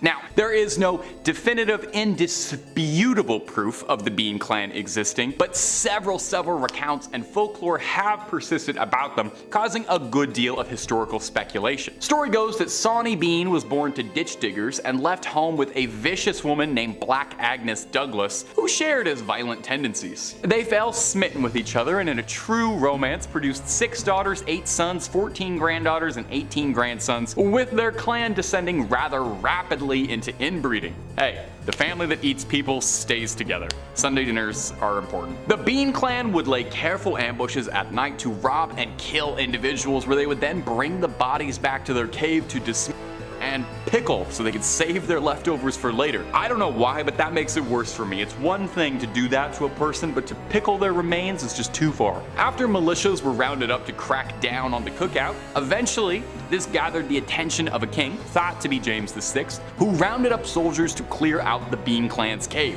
Now, tales differ slightly here, but it's thought that when they were found, the Bean clan was summarily executed without trial, thinking they weren't fit to stand one. It's really not much of a leap to see how a clan of outcast, isolated, inbred peasants capturing, killing, and eating people inspired the horrific family in The Hills Have Eyes. Now, I feel like I gotta take a shower or something. After talking about a disgusting family of inbred hillbillies eating human flesh, I feel like we should talk about, I don't know, maybe a slightly more upbeat horror movie, if there is one. Number 3, The Texas Chainsaw Massacre. I didn't format this list very well because this is also a movie about a clan of inbred hillbilly killer people eaters. Wow, that rolls off the tongue. The original Texas Chainsaw is one of my favorite horror movies of all time. You can see I'm getting a little bit too excited talking about it. There's a little bounce in my step when I talk about Leatherface. It's gut-wrenchingly horrifying in a way that the sequels were just never able to capture. And despite its larger-than-life, terrifying premise, the movie is very grounded and directed in such a grisly style that it seems more like evidence than a movie. It seems like something truly happened to a bunch of hapless tourists. While the whole Sawyer clan are vile, it's Leatherface that dominates your attention, the wretched butcher of the family, clad in human skin, wielding a chainsaw behind dead, broken eyes, a scared, mentally feeble man doing what his parents want. Leatherface is one of the most terrifying horror movie icons ever, and he was based on a real man. Leatherface is inspired by the real-life butcher of Plainsville, Ed Gein, who is an infamous criminal who lived in Wisconsin on an isolated farmstead with his domineering mother. After his mother passed, Gein's mental state deteriorated very poorly, and he began robbing graves to satisfy his desires. Now, Gein wasn't just a grave robber, he was a killer too. Let's get that out of the way. He targeted women and he would use their remains to create horrific keepsakes. Gloves, masks, lampshades, clothing, all the things Leatherface and the Sawyer family decorate their home with, you could find in Ed Gein's home. You can find pictures of these things, but I think I'm gonna give the editors a break. Throw a picture of a kitten or something up here, and if you're curious about it, you can search it on your own time. There are pictures out there. Perhaps most disgusting was his intent to create a woman's suit that he could climb inside of to wear another person's skin. And if that sounds familiar, it's not just Leatherface that Gein inspired. His horrific MO inspired admired Buffalo Bill from Silence of the Lambs and Norman Bates from Psycho, especially that relationship with a domineering mother. Authorities would discover Gein in 1957 and were shocked by the contents of his house. He was arrested and would spend the rest of his life in mental asylums and died in obscurity, but the legacy he left will shock people for decades after his passing. In second place, we have the end of a life. Sheila Schrock was a teenage orphan who lived with her older brother in Birmingham, Michigan, an attractive and affluent community. Sheila was babysitting in an upstairs room of a house at 1772 Villa Street early in the evening of January 19th of 1976 when she was surprised by a man who had just come from breaking into 3 other houses in the neighborhood, holding a pry bar and a screwdriver. Her assailant, described by a witness as a thin young white male, somewhere between the ages of 18 to 25, around 5'10" or 6 feet, with a sparse beard, prominent nose, pointed chin, removed her clothing, forcibly fornicated with her, and as this horrified neighbor witness watched from a nearby roof from which he was shoveling snow, ended her with a series of shots from a semi-automatic. That's specific. Allegedly, the attacker looted the home, making off with a firearm, jewelry, and blended in with the crowd on the street to escape. The eyewitness described the vehicle as a 1967 Cadillac, and even with all this detailing, he has never been apprehended. Poor Sheila. Like, that is such a specific remembrance of somebody's face, and even with all that, you can't apprehend him? Dang. In first place, we have a complete kidnapping. On October 24th of 1953, Viggo Rasmussen, a professor at La Crosse State College in Wisconsin, hired Evelyn Hartley, the daughter of a fellow professor, to take care of his own very young daughter. That evening, Evelyn's father Richard called the Rasmussen house several times after she failed to check in as planned around 8:30 p.m. and was met with no answer each time. Concerned, he drove to the house, and when he arrived, the doors were locked, the lights and radio were on, and items were scattered all over the house. The living room furniture had been moved around to different places, ditto for Evelyn's school books. Richard found her shoes in different rooms, with one shoe upstairs and another downstairs. He also found his daughter's broken glasses upstairs, but no sign of his actual daughter anywhere in the home. During the search of the house, Richard observed that every room that could be locked was in fact locked, minus a basement room at the back of the house that had an opened window that was missing a screen. The missing screen was located outside of the room in the backyard, leaning against a short stepladder. Pry marks were found on some of the windows, and footprints had been found in areas of the house, along with traces of red fluid, leading to red handprints, on the garage that was over 100 feet away. Oddly enough, the charge Evelyn was watching was still fast asleep and unharmed. Police believe someone took Evelyn through the yard, but dropped her on the ground before carrying her further, and this was supported by the police dogs who tracked her scent trail that ended 2 blocks away, where it's assumed that she was tossed into a vehicle, just like a sack of potatoes. They were told by one neighbor that they had seen a car repeatedly driving around the neighborhood, and another person who lived nearby claimed they had heard screams an hour earlier, assuming it was just from local kids playing. Now, before anyone calls out nonsense on that, have you heard kids playing in the neighborhood? That gets loud. 2 days after the incident, local resident Ed Hoffer told police that while driving his vehicle, he was almost hit by a dark green, two-tone 1942 Buick as it was speeding in a westerly direction. So for me, I'm like, okay, green car? Inside the Buick, Ed reported seeing one man was driving the vehicle, while a second man was in the backseat with a girl. Ed also reported that a few minutes before the incident, he had seen the same 2 men with the young girl as he was pulling outside his brother-in-law's house, located conveniently around the corner from the Rasmussen house. Ed stated that the girl was wedged between the 2 men, and he had thought that she was, intoxicated, as the 2 men were holding her by the arms as they were walking down the street. Now, if you think this all sounds a little too suspicious and made up, you're not alone. The police did bring in Ed as a suspect, but sadly he passed 2 lie detector tests, and no remains or DNA were found on his property. Some folks, such as myself, are pretty sure he had something to do with all of this. Several days after that fateful night, various items of clothing, many of which were stained with red, were found at different locations, and tests proved that the red stains matched Evelyn's DNA. Over 1,000 members of the local community, including law enforcement officers, the National Guard, Boy Scouts, and La Crosse State college students and faculty participated in a search. A vehicle inspection program was also undertaken with the intent of searching every vehicle in La Crosse County. Gas station attendants were asked to check cars for red stains, and recent graves were reopened to determine if Evelyn's remains were placed with a recent burial. In May of 1954, mass lie detector tests were conducted on La Crosse area high school boys in an attempt to find out more information about Evelyn's disappearance. Though local authorities had planned to test, 1,750 students and faculty, the testing was controversial and was halted after around 300 were tested. And to this day, no clue what happened to Evelyn. Number 5.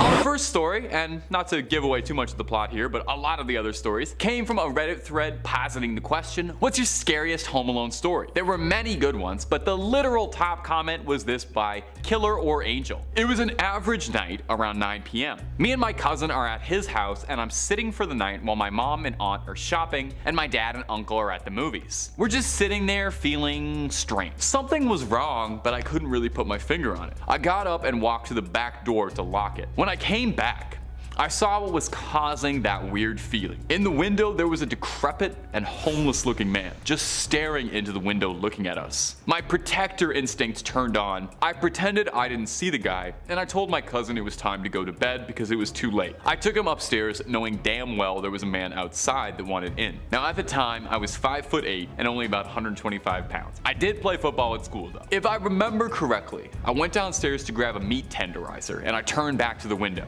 He wasn't there. I ran to the front door and made sure it was locked, and then I ran back upstairs and went to my cousin and sat down in front of the door. He asked me what was happening, and I told him it was nothing to worry about, that he should just get some sleep. I called the cops and then my dad. The cops said they were half an hour away, and my dad was 45 minutes away. I heard a window shatter and the sound of boots. I told my cousin to stay completely silent and hide under the blankets. It was horrifying. I grabbed the tenderizer and waited. About 5 minutes pass, and I hear the boots walk upstairs. I heard him opening the doors to my aunt and uncle's bedroom, then the bathroom. I heard him make his way to the basement. After what felt like forever, the cops burst in, kicking the door in, and got the guy. Turned out, he was an escapee from a mental hospital a full province away. That's literally like the plotline to a horror movie. Absolutely terrifying, but good on him for having that big cousin instinct and making sure that the cousin was safe. And if you're looking for more freaky stories in this sort of vein, Top 5 Scary has all of that and then some. If you want something else a little spicier than scary stories, we got aliens, cryptids, conspiracies, true crime, anything freaky, we've done a video or two on. So hit subscribe, please hit that little bell so you don't miss his scream. But would you kindly do that at the end of this video, because I got 4 more scary Home Alone stories coming up for you right now. Number 4. It's another post from this same thread asking about people's scary Home Alone stories. This one very likely is going to have you locking the door tight and probably spending the night with the blankets pulled all the way up to your eyes. I had just moved into my first apartment. It was around 8:30 p.m. and I heard the doorknob moving like somebody was putting a key in it and turning and knocking. At first, I got pretty excited that my at the time boyfriend was home, but then I realized that it was too early in the day. He usually came home nearer to 11 and it was only 8:30 still. So I looked outside at the kitchen window and I didn't see his car or anyone's car that I recognized parked outside, and that's when I started to panic. The doorknob kept moving for a few more seconds and then stopped. A few minutes later, they had some piece of metal that they were sticking between the door to try and open the door. I freaked out, and I locked myself in the bathroom. I grabbed a blade from the kitchen to try and protect myself. I called the cops. Whatever was on the other end was trying to pry the bathroom door open for about 3 full minutes before they stopped. Interrupting the story a bit, can you even imagine how horrifying that would be? 3 minutes locked in your bathroom waiting for the boys in blue to arrive while someone's clawing at your door? This person is braver than I. For context, this video has been about 4 minutes up to this point. Imagine the entire video you just watched, but you're petrified and shaking in a bathroom. Anyway, back to the story. Eventually the cops came in and they found an elderly man roaming my apartment with a crowbar. He used to live in my apartment and he wanted a bunch of stuff back that we took when we moved in. Police told me he was delusional. I'm so thankful and glad I didn't answer to the door. To this day, my heart still skips a beat when someone knocks on my door. And mine too. I don't think I'm opening my door for strangers anytime soon. Number 3, a long-term buddy. I'm using buddy pretty loosely here. This tale comes from Reddit user Madame Mim20, which I'm hoping is a reference to the Sword in the Stone. During her junior year of high school, she went to a party where the host brought out a Ouija board, and she admitted that she was into paranormal stuff, but didn't know the dangers of, one of those boards. Typical questions were asked, but her vision began to darken, even though the lights were on. The last question being the classic, how old will I be when I die? Everyone got traditional numbers except for Mim. The planchette moved to 0, and then 1, then 0, then 1, continuously moving between those two numbers until someone just shook the board and said it was being stupid. At that point she stopped playing since it weirded her out, and I'm sensing 2 red flags so far. But I'll excuse one of them since she didn't know the horrors at the time. Mim claims to have a decent ability to sense the unknown and normally see, beings or ghosts. This one showed up during one of her classes not even a few weeks later. If anyone's getting deja vu, this is reminding me of Patty Donovan as well, don't worry. At first the ghost appeared like a comforting protector, until he wasn't. Weird things in Mim's home would happen, ranging from doors opening, whispers, shadows, lights in places where they shouldn't be, and books moving on their own. And at night it would be much, much worse. He would just stand in front of her door and the fear would ooze out of him as his form would change. Mim had no doubt that he was downright evil, to which I say, no S-H-I-T, Sherlock. She dealt with all of this single-handedly until she moved in with her husband, so I'll give credit where credit is due for enduring that. Things escalated in the now duo's first home together, a small 400 square foot rental. Footsteps, breathing, and unknown whispers became the norm. At the time, her soon-to-be husband was a practicing Wiccan and had blessed most of the home, but forgot about the porch and outer walls, where they would hear scratches on the walls and knocking on the door and windows. Folks had seen her demonic attachment as a shadow and described him as tall and built like a brick house. Also that he felt just outright bad and would always go back into the room Mim was in. Her husband had tried to banish him out, and it didn't go well. For context, her husband worked the closing shift at his place of employment and would get home at around 3:30 a.m., which happens to be right in the middle of prime haunting hours. There was a road he would have to take that was very haunted as well, with a history of lots of accidents and right next to a good-sized river. One night he got home looking extremely pale and sweating. Turned out that while driving on that specific road that night, his brakes failed and he couldn't stop. He was going about 100 kilometers an hour, and the wheel began to jerk out of his hands towards the river. He had to use all his strength to keep that car on the road because the wheel was just yanking so hard. To the shock and surprise of no one, the brakes were fine the next day, and ditto for the wheel. This was the final straw, and the duo had a priest bless the entire house and were eventually able to move out of the state and leave whatever it was behind. Number 2, teenage hijinks. This tale comes from a gal named Jenny and also dates back to, well, high school hijinks. She was at her friend's house for a fun summer weekend, and on the Sunday night, they decided to make themselves a Ouija board, taking all the precautions, using a piece of flat plywood, which was laminated with plastic on one side, and using an old glass which could later be discarded. This was the first experience for both of the teens, and they assured each other that they were gonna do it properly. No being stupid and pushing the glass around to fool the other. They started off by saying a prayer before asking if there were any spirits present, trying to be specific about only wanting contact with peaceful and good energies and spirits. Here's the thing, you can't guarantee who is going to answer a Ouija board, and evil spirits are gonna lie if they need to deceive you. So while I commend the intent, I'm already sensing a yikes situation. The glass was moving very slowly at first, and they were unsure if it was working or not. The duo asked if there was somebody who wished to talk to them, and the glass moved slowly over to the yes marker. They asked the spirit, if it was male or female, and it indicated that it was female. When asked to spell out its name, the glass first traveled to K, and then to a Y, and then to M, before ending on the center, ergo spelling out Kim. Jenny's friend went white, and it was obvious that he was freaked out. They then asked how she died, and the spirit spelled out car, which further scared Jenny's friend. Next, they asked what kind of car it was that Kim had died in, and it proceeded to spell out Reliant Robin. It was at this point that her friend told Jenny that his auntie was dead, her name was Kim, that she died in a car accident, and she was driving a Reliant Robin. Next, they asked if the spirit had anything to tell them, but it indicated no and then said goodbye. As much as I hate to crush spirits, pun not intended, I doubt that was actually his aunt. Probably just a demonic spirit playing an awful joke, which is something I wouldn't wish on anybody. So next they asked if there was any more spirits that wished to communicate with them. It suddenly got very cold in the room, and the hair was standing up on both teens' necks and legs. This spirit was more powerful, and the glass moved a lot faster. They asked if it was male or female, and it indicated that it was a male. Once again, following a formula, they asked for the spirit's name, and he said he was called Liam. Next, the duo asked for the spirit's age when he passed over, and he went to the 7 and then to the 0, indicating 70. Finally, they once again asked whether he had anything to tell them, and it proceeded to spell out Ollie, which happened to be Jenny's friend's younger brother's name. Her friend then explained that his younger brother Ollie had seen the spirit of an old man standing in the garden some years earlier. They ended their session with another prayer, and while I commend their attempts at making things safe, I hope the spirits that know way too much about them are leaving them alone. Number 1, predicting a death. Heads up, this might be a little triggering for folks, so I promise I won't mind if you hop off now. Heck, the first time I read the story, I got tears in my eyes because it hit close to home for me. Allison was a teen at the time and was at a friend's house for a sleepover when she and her friends decided to play with a Ouija board in the garage. Her friend's mother was at work and her father was in bed, so they had no supervision and decided some debauchery was in order. While playing with the board, they asked if anyone wanted to speak to them and got a yes, so they asked for a name. They got Mom. And when they asked for a message, it said under bridge. No one understood the message at the time. Later, after they had gone to bed, there was a knock at the front door. It was the local sheriff who had come to the house to tell the girl's father that his wife had been in a car accident on her way home from work that night, and her car was found submerged in water under a bridge just a few miles from their home. While I don't believe it was actually the mom communicating over the board, I'm just hoping it wasn't a demon who actually caused harm. But yeah, I don't really have much more to say on this tale, other than I feel like I've had the wind knocked out of me. In second place, time to visit Skinwalker Ranch. Dang, it's been a minute since I've talked about cryptids, hasn't it? Well, here we go. Sherman Ranch, also known as Skinwalker Ranch, has been reported as a hub for paranormal activity ranging from UFO sightings to strange beasts with red eyes. The 500 acres of isolated land is located between Ballard and Vernal in Utah. The Sherman family acquired the ranch in the 1990s, but Native American myths of skinwalkers, witches with the ability to shapeshift into various animals, have haunted the region for centuries. Before the Sherman family inhabited the ranch,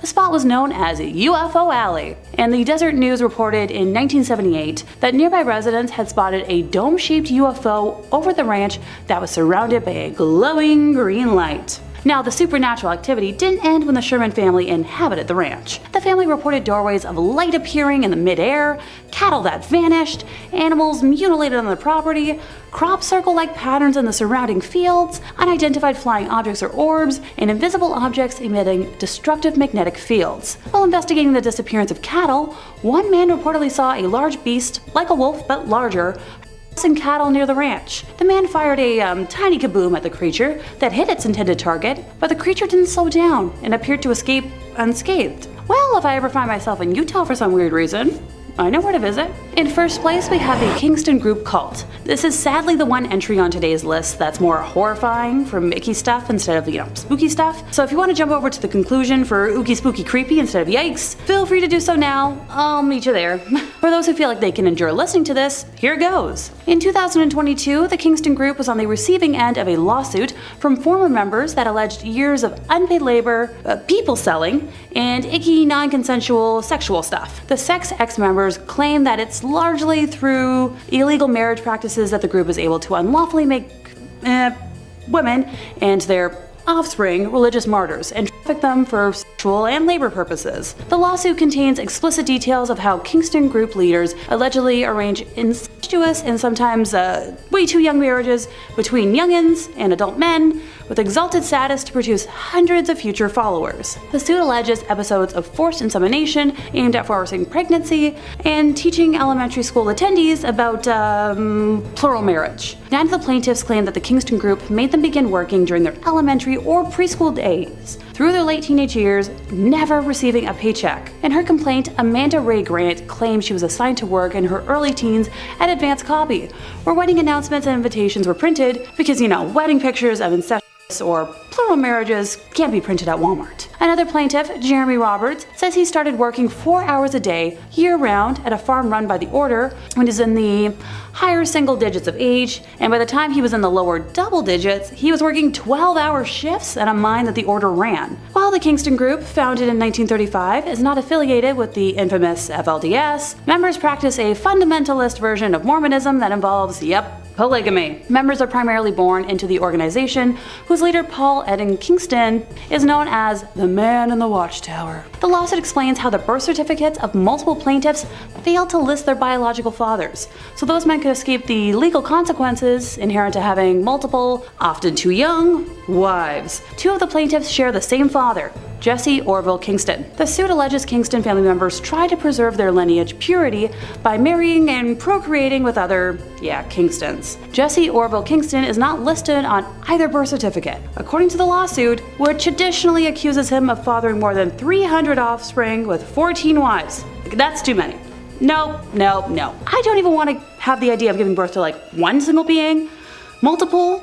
300 divided by 14? I don't like that math. No. The Kingston Group argued that it's the parents' prerogative to file birth records for their children how they choose within the bounds of law, saying in a statement that it's especially true of the mother, who has the legal right to establish paternity or not to establish paternity at the time of filing. Okay. The statement added that the group has not issued any specific guidance for members pertaining to birth certificates, medical records, but encourages its members to follow the law. Yeah, I'm calling bull. Anyone else? Number 5, Patty Donovan. This is a tale from the investigative files of Ed and Lorraine Warren, my favorite paranormal investigators. 15-year-old Patty Donovan came across the Ouija board and decided to use it to find a friend. From the first yes in response to her queries, she was hooked. She spent months falling in love with a spirit she believed to be in love with her, telling it specifics about her everyday life. After a year of telling all of her secrets to the board, Patty had become emotionally dependent on the spirit, asking it one night to reveal her future. During the very long session, it laid out a scenario of Patty's life for the next 6 years, providing specific details right down to the date of birth of her first offspring and the fact that she would have a total of 3 spawn by 1978, which is all information that would eventually prove correct. Being as dependent as she was, on the evening of March 2nd, Patty now pleaded for the spirit to manifest. The next morning, Theodore Donovan found the spark plug wires pulled out, the rubber hoses unfastened, and the fan belt cut when he attempted to start his car. And not much later, Patty attempted to start her car, and it was discovered later that the internal engine had been completely disassembled. That week, other incidents of apparent vandalism occurred around the Donovan house. Foundation shrubs were yanked out of the ground, roots and all. On the roof, a 6-foot cast iron pipe housing electrical wires was found bent at a 90-degree angle. On Friday, March 8th, Ted marked 1 flat on the kitchen calendar. And no sooner did Patty get her car back from the shop than one of her other tires lost air. The next day, being Saturday, her father made the same entry on the calendar, although this time it seemed the tire had been cut with a sharp implement. In the meantime, Patty could no longer raise her invisible boyfriend on the Ouija board. Night after night, she tried to communicate, but the planchette would simply slide over to goodbye. She had no idea her ethereal beau had actually manifested in the form of a supernatural vandal. Like, come on, Buddy goes completely silent and your house starts being targeted by hell demons and you don't pick up on it? By the second week of March, material damage to the house and cars had become so troublesome that Ted complained to the police, who assured him that they'd keep an eye on the property during night patrols. Later that second week, after work, Ted and his wife, Ellen, were sitting in the kitchen with their son Brian when all three heard something smash against a wall somewhere inside the house. Cautiously moving to investigate, they found a gaping 18-inch hole in the plasterboard wall in Brian's room. Just as upsetting was the fact that the jagged edges of the plasterboard were pointing inwards, with the blow coming from inside the walls. Yeah, the evidence is already a mountain for me, but we still have plenty more to pick through. Listening in the dark that night, Ted heard the sound of a board being pried loose, but after checking the entire house thoroughly,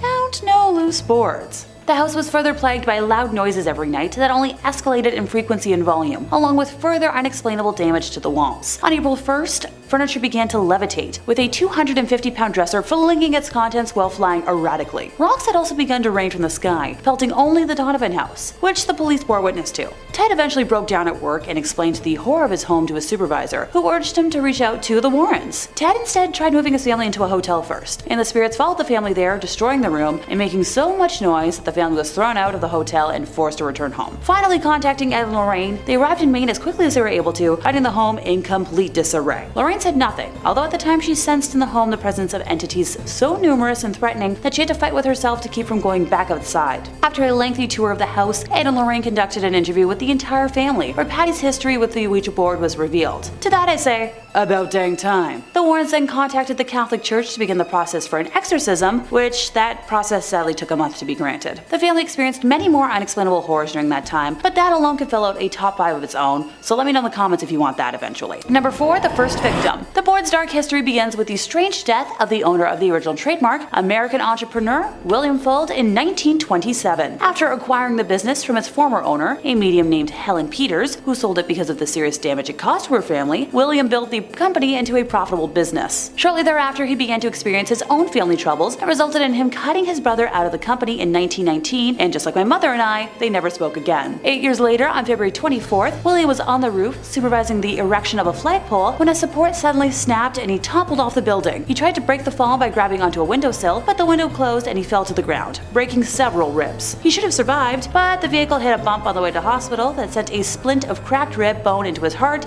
instantly. Well then, what a coincidence. After his death, William's descendants took over the company. Catherine and William A. Fuld ran the company until the youngest brother, Hubert, became president in 1942. The Parker brothers acquired the company and all of its assets in 1966, and finally Hasbro took over Parker Brothers, and with it, the Ouija board in 1991. I have no issue with cursing out Hasbro. While they may be great at making board games that aren't cursed, and I'm sure they're profiting on the Yikes fandom that are the adult fans of My Little Pony, they really bungled the years that they held the Disney Princess doll rights, and that's something I'll never forgive them for. Starting off 5th place strong, we've got a narrowly avoided death. This tale takes place when long-term nurse Jenny was placed in charge of caring for an elderly woman with no family who was admitted to the hospital when her husband passed away. She didn't speak often, but when she did, it was usually just words that made no sense together. Jenny felt bad for her because ever since she'd arrived, so many of the residents in her area that she, seemed to enjoy spending time with had passed. She put up a picture of each of them next to the pictures of her husband and several others who were probably just family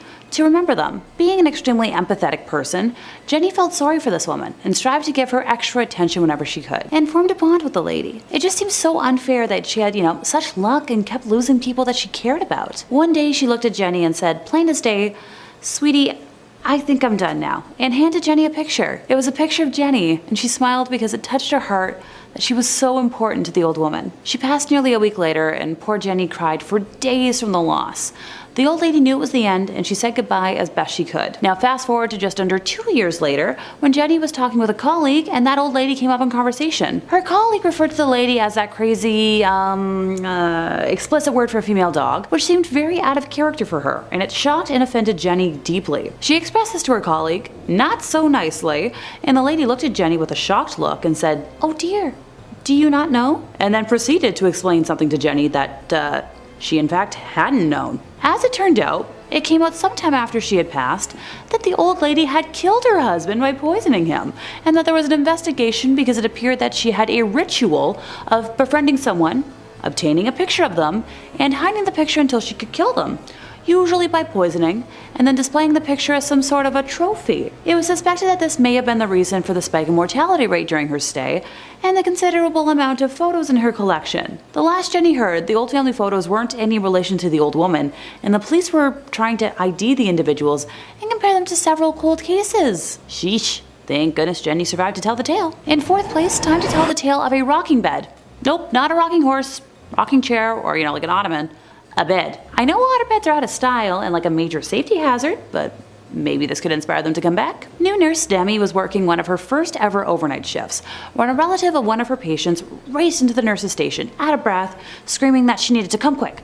Unable to elaborate, saying Demi had to see what she was talking about for herself. Our nurse made her way to the room in question, where this little lady patient was crying and holding onto the bed for dear life, all while her bed was shaking extremely violently. Now, you're probably thinking that the lady was the one causing all that shaking, but apparently she was this frail, practically emaciated older lady who didn't even possess the strength to rattle the rails. The ward only had 2 other patients in it, and everyone in there was huddled in a corner, shaking in fright until it eventually subsided. Apparently that particular ward was rarely used, and the bed that the old lady was in was used even less. People who have laid in it complained of nightmares where they hear screams and laughter of angry children. I guess some restless spirit called dibs on that particular bed, and Demi would very much like it to pick somewhere else to hold court.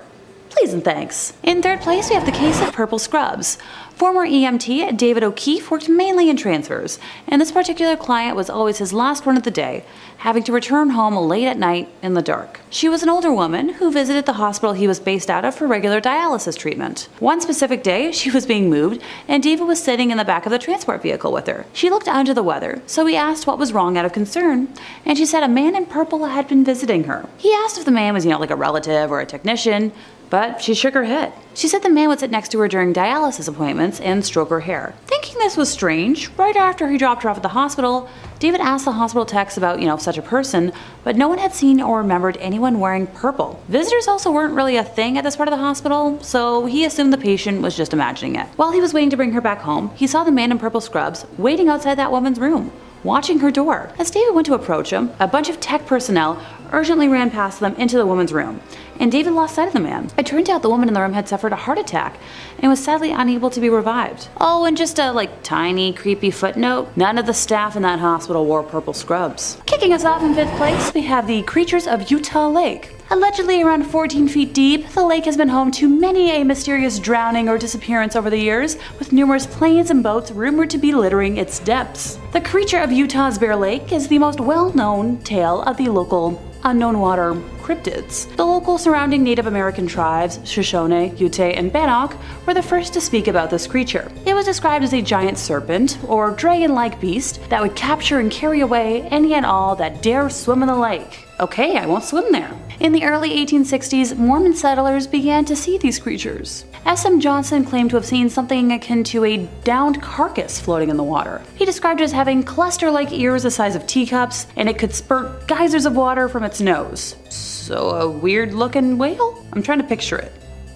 You let me know in the comments if you can picture that. He He believed that it must have been of enormous size because it didn't drift to the shore, so its legs must have been embedded in the muddy bottom of the lake. Most of the sightings of this creature describe it as a kind of dragon, or freakish, alligator-like beast. In the year 2000, James Chase noticed something strange swimming in the lake near Pelican Point, around 40 yards from where he was, so a little distance away. He claimed to have seen something that was a little larger than a barrel drum in width, surfaced to the top of the water like a whale, and then submerged again. James said it was shimmering silver in color with large yellow stripes running vertically along its midsection. Now, James was a Hawaiian transplant and had encountered many different forms of ocean life, but he said he had never seen anything like this. Next up, we have water babies. That was my nickname as a kid. Apparently there's something to fear, and are also known as water kelpies or merfolk. The local water babies originate from the Native American Ute telling and can be found all over the world and fall into the category of undine, which is a fairy water species. Hey, I love fairies. And mermaids. Apparently they can be very dangerous if you disregard or disrespect them, but doesn't that apply to most things? Oh, so you know when you're walking by the shore and you hear the distant crying of babies? Yep, this is what you hear. Now most people will only hear them, because if you see them, I hate to break it to you, but probably too late for you. Many a boater has come upon what looks like floating reeds or lakeweed, but in actuality, it's the hair of the water baby just floating at the surface, and just below it, this water baby hides waiting for the unsuspecting fisherman to fall into its trap. Okay, good to know if I ever randomly decide to take up fishing. Probably not gonna happen, I've done it like once in my lifetime. In fourth place, we have modern mummification. Yes, I'll back it up with some context first. I'm not evil. This is one of two scary religions I'll be discussing today. And while they're not necessarily on the traumatizing level of scary, it definitely falls under unsettling for, well, me at least. Back in 1975, Claude Corky Noel claimed to have had an encounter with highly intelligent beings he called Summa individuals, who revealed to him the true nature of the universe. Corky promptly changed his legal name to Summum Bonum Amon Ra, Corky Ra for short, and founded the Summum religion. Its name is a play on the Latin word summus, meaning highest, and the religion is based out of Salt Lake City. To an outside observer like myself, Summum resembles a blend of science fiction, with alien encounters, cloning, New Age mysticism, and a healthy blend of ancient religions. Summum draws many of its beliefs from Egyptian polytheism, with a particular emphasis on the sun god Ra, although it also relies on the teachings of Gnostic Christians, such as those found in the Gospel of Thomas. Practicing the religion relies heavily on meditation, aimed at the summum goal of spiritual psychokinesis. For those who are unaware, psychokinesis is the power to move objects with your brain. Something I wouldn't mind doing when I do my grocery run next week. Groceries get heavy. A particular peculiarity of the church is that it practices modern mummification. Fun alliteration. It believes that mummification allows for a soul to smoothly depart from our world to the next. Additionally, it claims that the modern mummification process they use preserves the cells and enables them to be cloned in the future. Do you at least sign a consent form first? For some followers, reincarnation is a scientific as well as a spiritual concept. The Summum Pyramid was built between 1977 to 79 and serves as the church's main teaching space, meditation hall, and provider of modern mummification. Yeah, try saying that 5 times fast. Their pyramid, like their religion, is sealed except to the open mind. Whatever the heck that means. Here's something to chew on. The pyramid itself, which incorporates, the divine proportions into its measurements, is not zoned as a church, but take a wild guess. You're not gonna get this. A bonded winery. This is so the pyramid can produce what the Summum Church calls nectar publications, which are alcoholic drinks used during meditation services. Since the organization doesn't keep formal membership records, they base the number of people who have received the message of Summum on the number of wine bottles, or publications, they have distributed, which is somewhere around 250,000 to date. Okay, this is so wild to me, seeing as Utah is one of the driest states out there. To make ends meet, the Summum Church offers mummification services to non-Summum members for those who yearn for something more. It offers the service to both humans and pets alike. Prices range from $67,000 for a person to as low as $4,000 for a pet under 15 pounds. All I can think about right now is like that one episode of Criminal Minds where they unsub mummified people while they were still alive, and I kinda hate my brain for it. In third place, we have the legend of Old Main. As the legend goes, Virginia Loomis had her life ended in the late 1800s, and her body was discovered on the boulder used to make many of the bricks to construct the Cedar City building in 1898. It's said that some of the bricks contain her red bodily fluids, with one of them being occasionally on display at Southern Utah University. The supposed killer, Stephen Farr, later in life was hired as a janitor at the university. where revenge was served. On his first day of work, he was lighting the old coal furnace in Old Main's basement when something caused the furnace door to slam shut on his arm. Stephen burned to death, unable to wrench free, becoming the human torch that burned Old Main to the ground in 1948. It's said the ghost of Virginia was seen laughing in the flames, and Virginia was written on Stephen's skull. It's referenced at least as far back as a university newspaper article in 1986. There, it talks about the spooky happenings documented from the beginning, and a parapsychology expert who was brought in back in 1948 to solve 50 years of the building haunting people. I'm all for a girl power gal haunting like she rightfully deserves. In second place, we have a mystery mimic. Yeah, I'm fond of alliteration. How can you tell? This spooky story comes to us courtesy of former late-night transportation worker Betty. She worked the position for a few years, but after this incident, did everything possible to never work a nighttime shift ever again. The transport home base was in the basement of the hospital, where all laundry was done and all supplies were sorted and housed. On this particular night, Betty was the only one in the basement when she heard whistling at the end of the hallway by the elevator and poked her head around the corner expecting to see her only coworker on duty that night, but there was absolutely no one there. And so, she shrugged it off. That night in particular was slower in pace, so she opted to take a snack break and veg in the break room for a bed, when she heard a loud bang out of nowhere.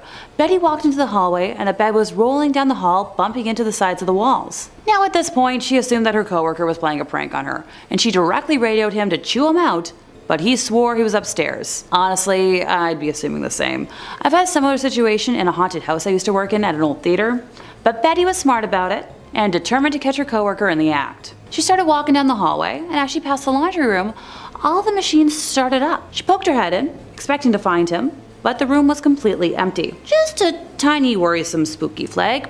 Nothing to worry about, right? As she walked into the laundry room, the machines came to a complete stop. Betty froze at first before regaining her senses and making her way towards the elevator, when she heard whistling from the other end of the hall. Now at this point, she's certain that she's the only worker in the basement and is repeatedly pressing the elevator buttons in an attempt to rush it. As she was waiting for the elevator, things started falling off the shelves down the hall. Betty could only stare in shock as boxes of gloves, tissues, and packages of tubes fell off various racks one by one. Her entire body broke out in goosebumps, every hair standing on its end, and the feeling of being watched had completely consumed her thoughts.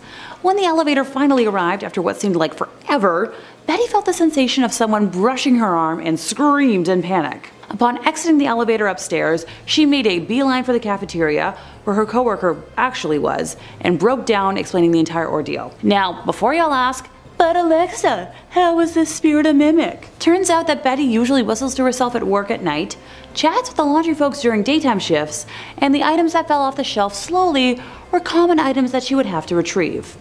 Yeah, big note for me on this one. In first place, we have terrified security staff. Security guard Mason claims that while he wants his location to stay anonymous, he used to work overnight security in one of the largest, best, and oldest hospitals in the USA. He and his fellow security officers all have stories about one building in particular, which was built in the late 1800s and was the original psychiatric building for this hospital. Now, being the late 1800s, not much was truly known about psychiatric disorders at that time. On top of that, this hospital was known for its medical research. Sadly, with what we all know about history, when you combine the two, that spells out a lot of nightmares. A couple years before Mason started working security there, this building in particular had been converted partially into offices after the newly built part of the hospital had dedicated a section for the updated psych ward. Mason's rounds for the first night of our tale happened to include, yep, you guessed it, that building. At night, this building was empty, due to most of the staff who worked in those offices leaving by 5 p.m. every day. Apparently some folks like to rush home, which is fair, but they would leave their office doors unlocked, which was a big no-no, due to medical information being located in their offices. Big confidential stuff.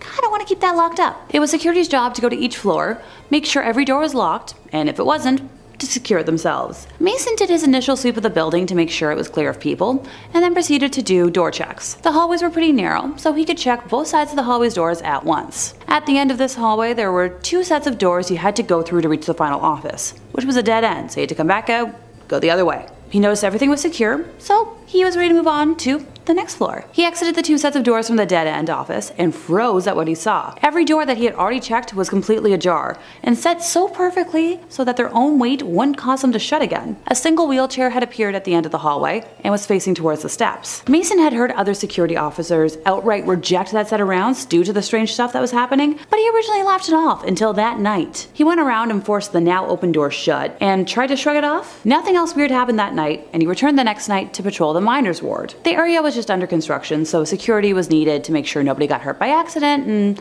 all the workers were doing their job. Safety first. When Mason was hanging out in the break room before his shift officially started, other security guards were discussing various reports of seeing a young human with brown hair who would disappear randomly, and Mason dismissed this as just gossip meant to spook off the newbies. An hour into making his rounds, a foreman who had stayed late called security and asked for a security officer to come up because, quote, a youngin' with brown hair had locked himself in a room and he didn't want him to get hurt with all the open wires in there. Mason answered the call, went and unlocked the door for the foreman, and looked in a 20x8 room for about 10 minutes, and upon seeing no one, called it in as a false alarm. He attempted to shrug it off until he received a call for backup in the psych ward, and when he arrived he noticed a patient was in a state of panic near the remnants of a shattered chandelier. Now, before he had experienced the abnormal happenings in this building, Mason claims he would have written off his testimony as idiocy, but the patient claimed that something held him in that spot as the chandelier started swinging wildly until it started to fall. When it started to fall, he was let go and allowed to move, and scrambled out of the way before it hit him. Now, this was the beginning of the end for Mason, who requested to be transferred to hospitals the next day.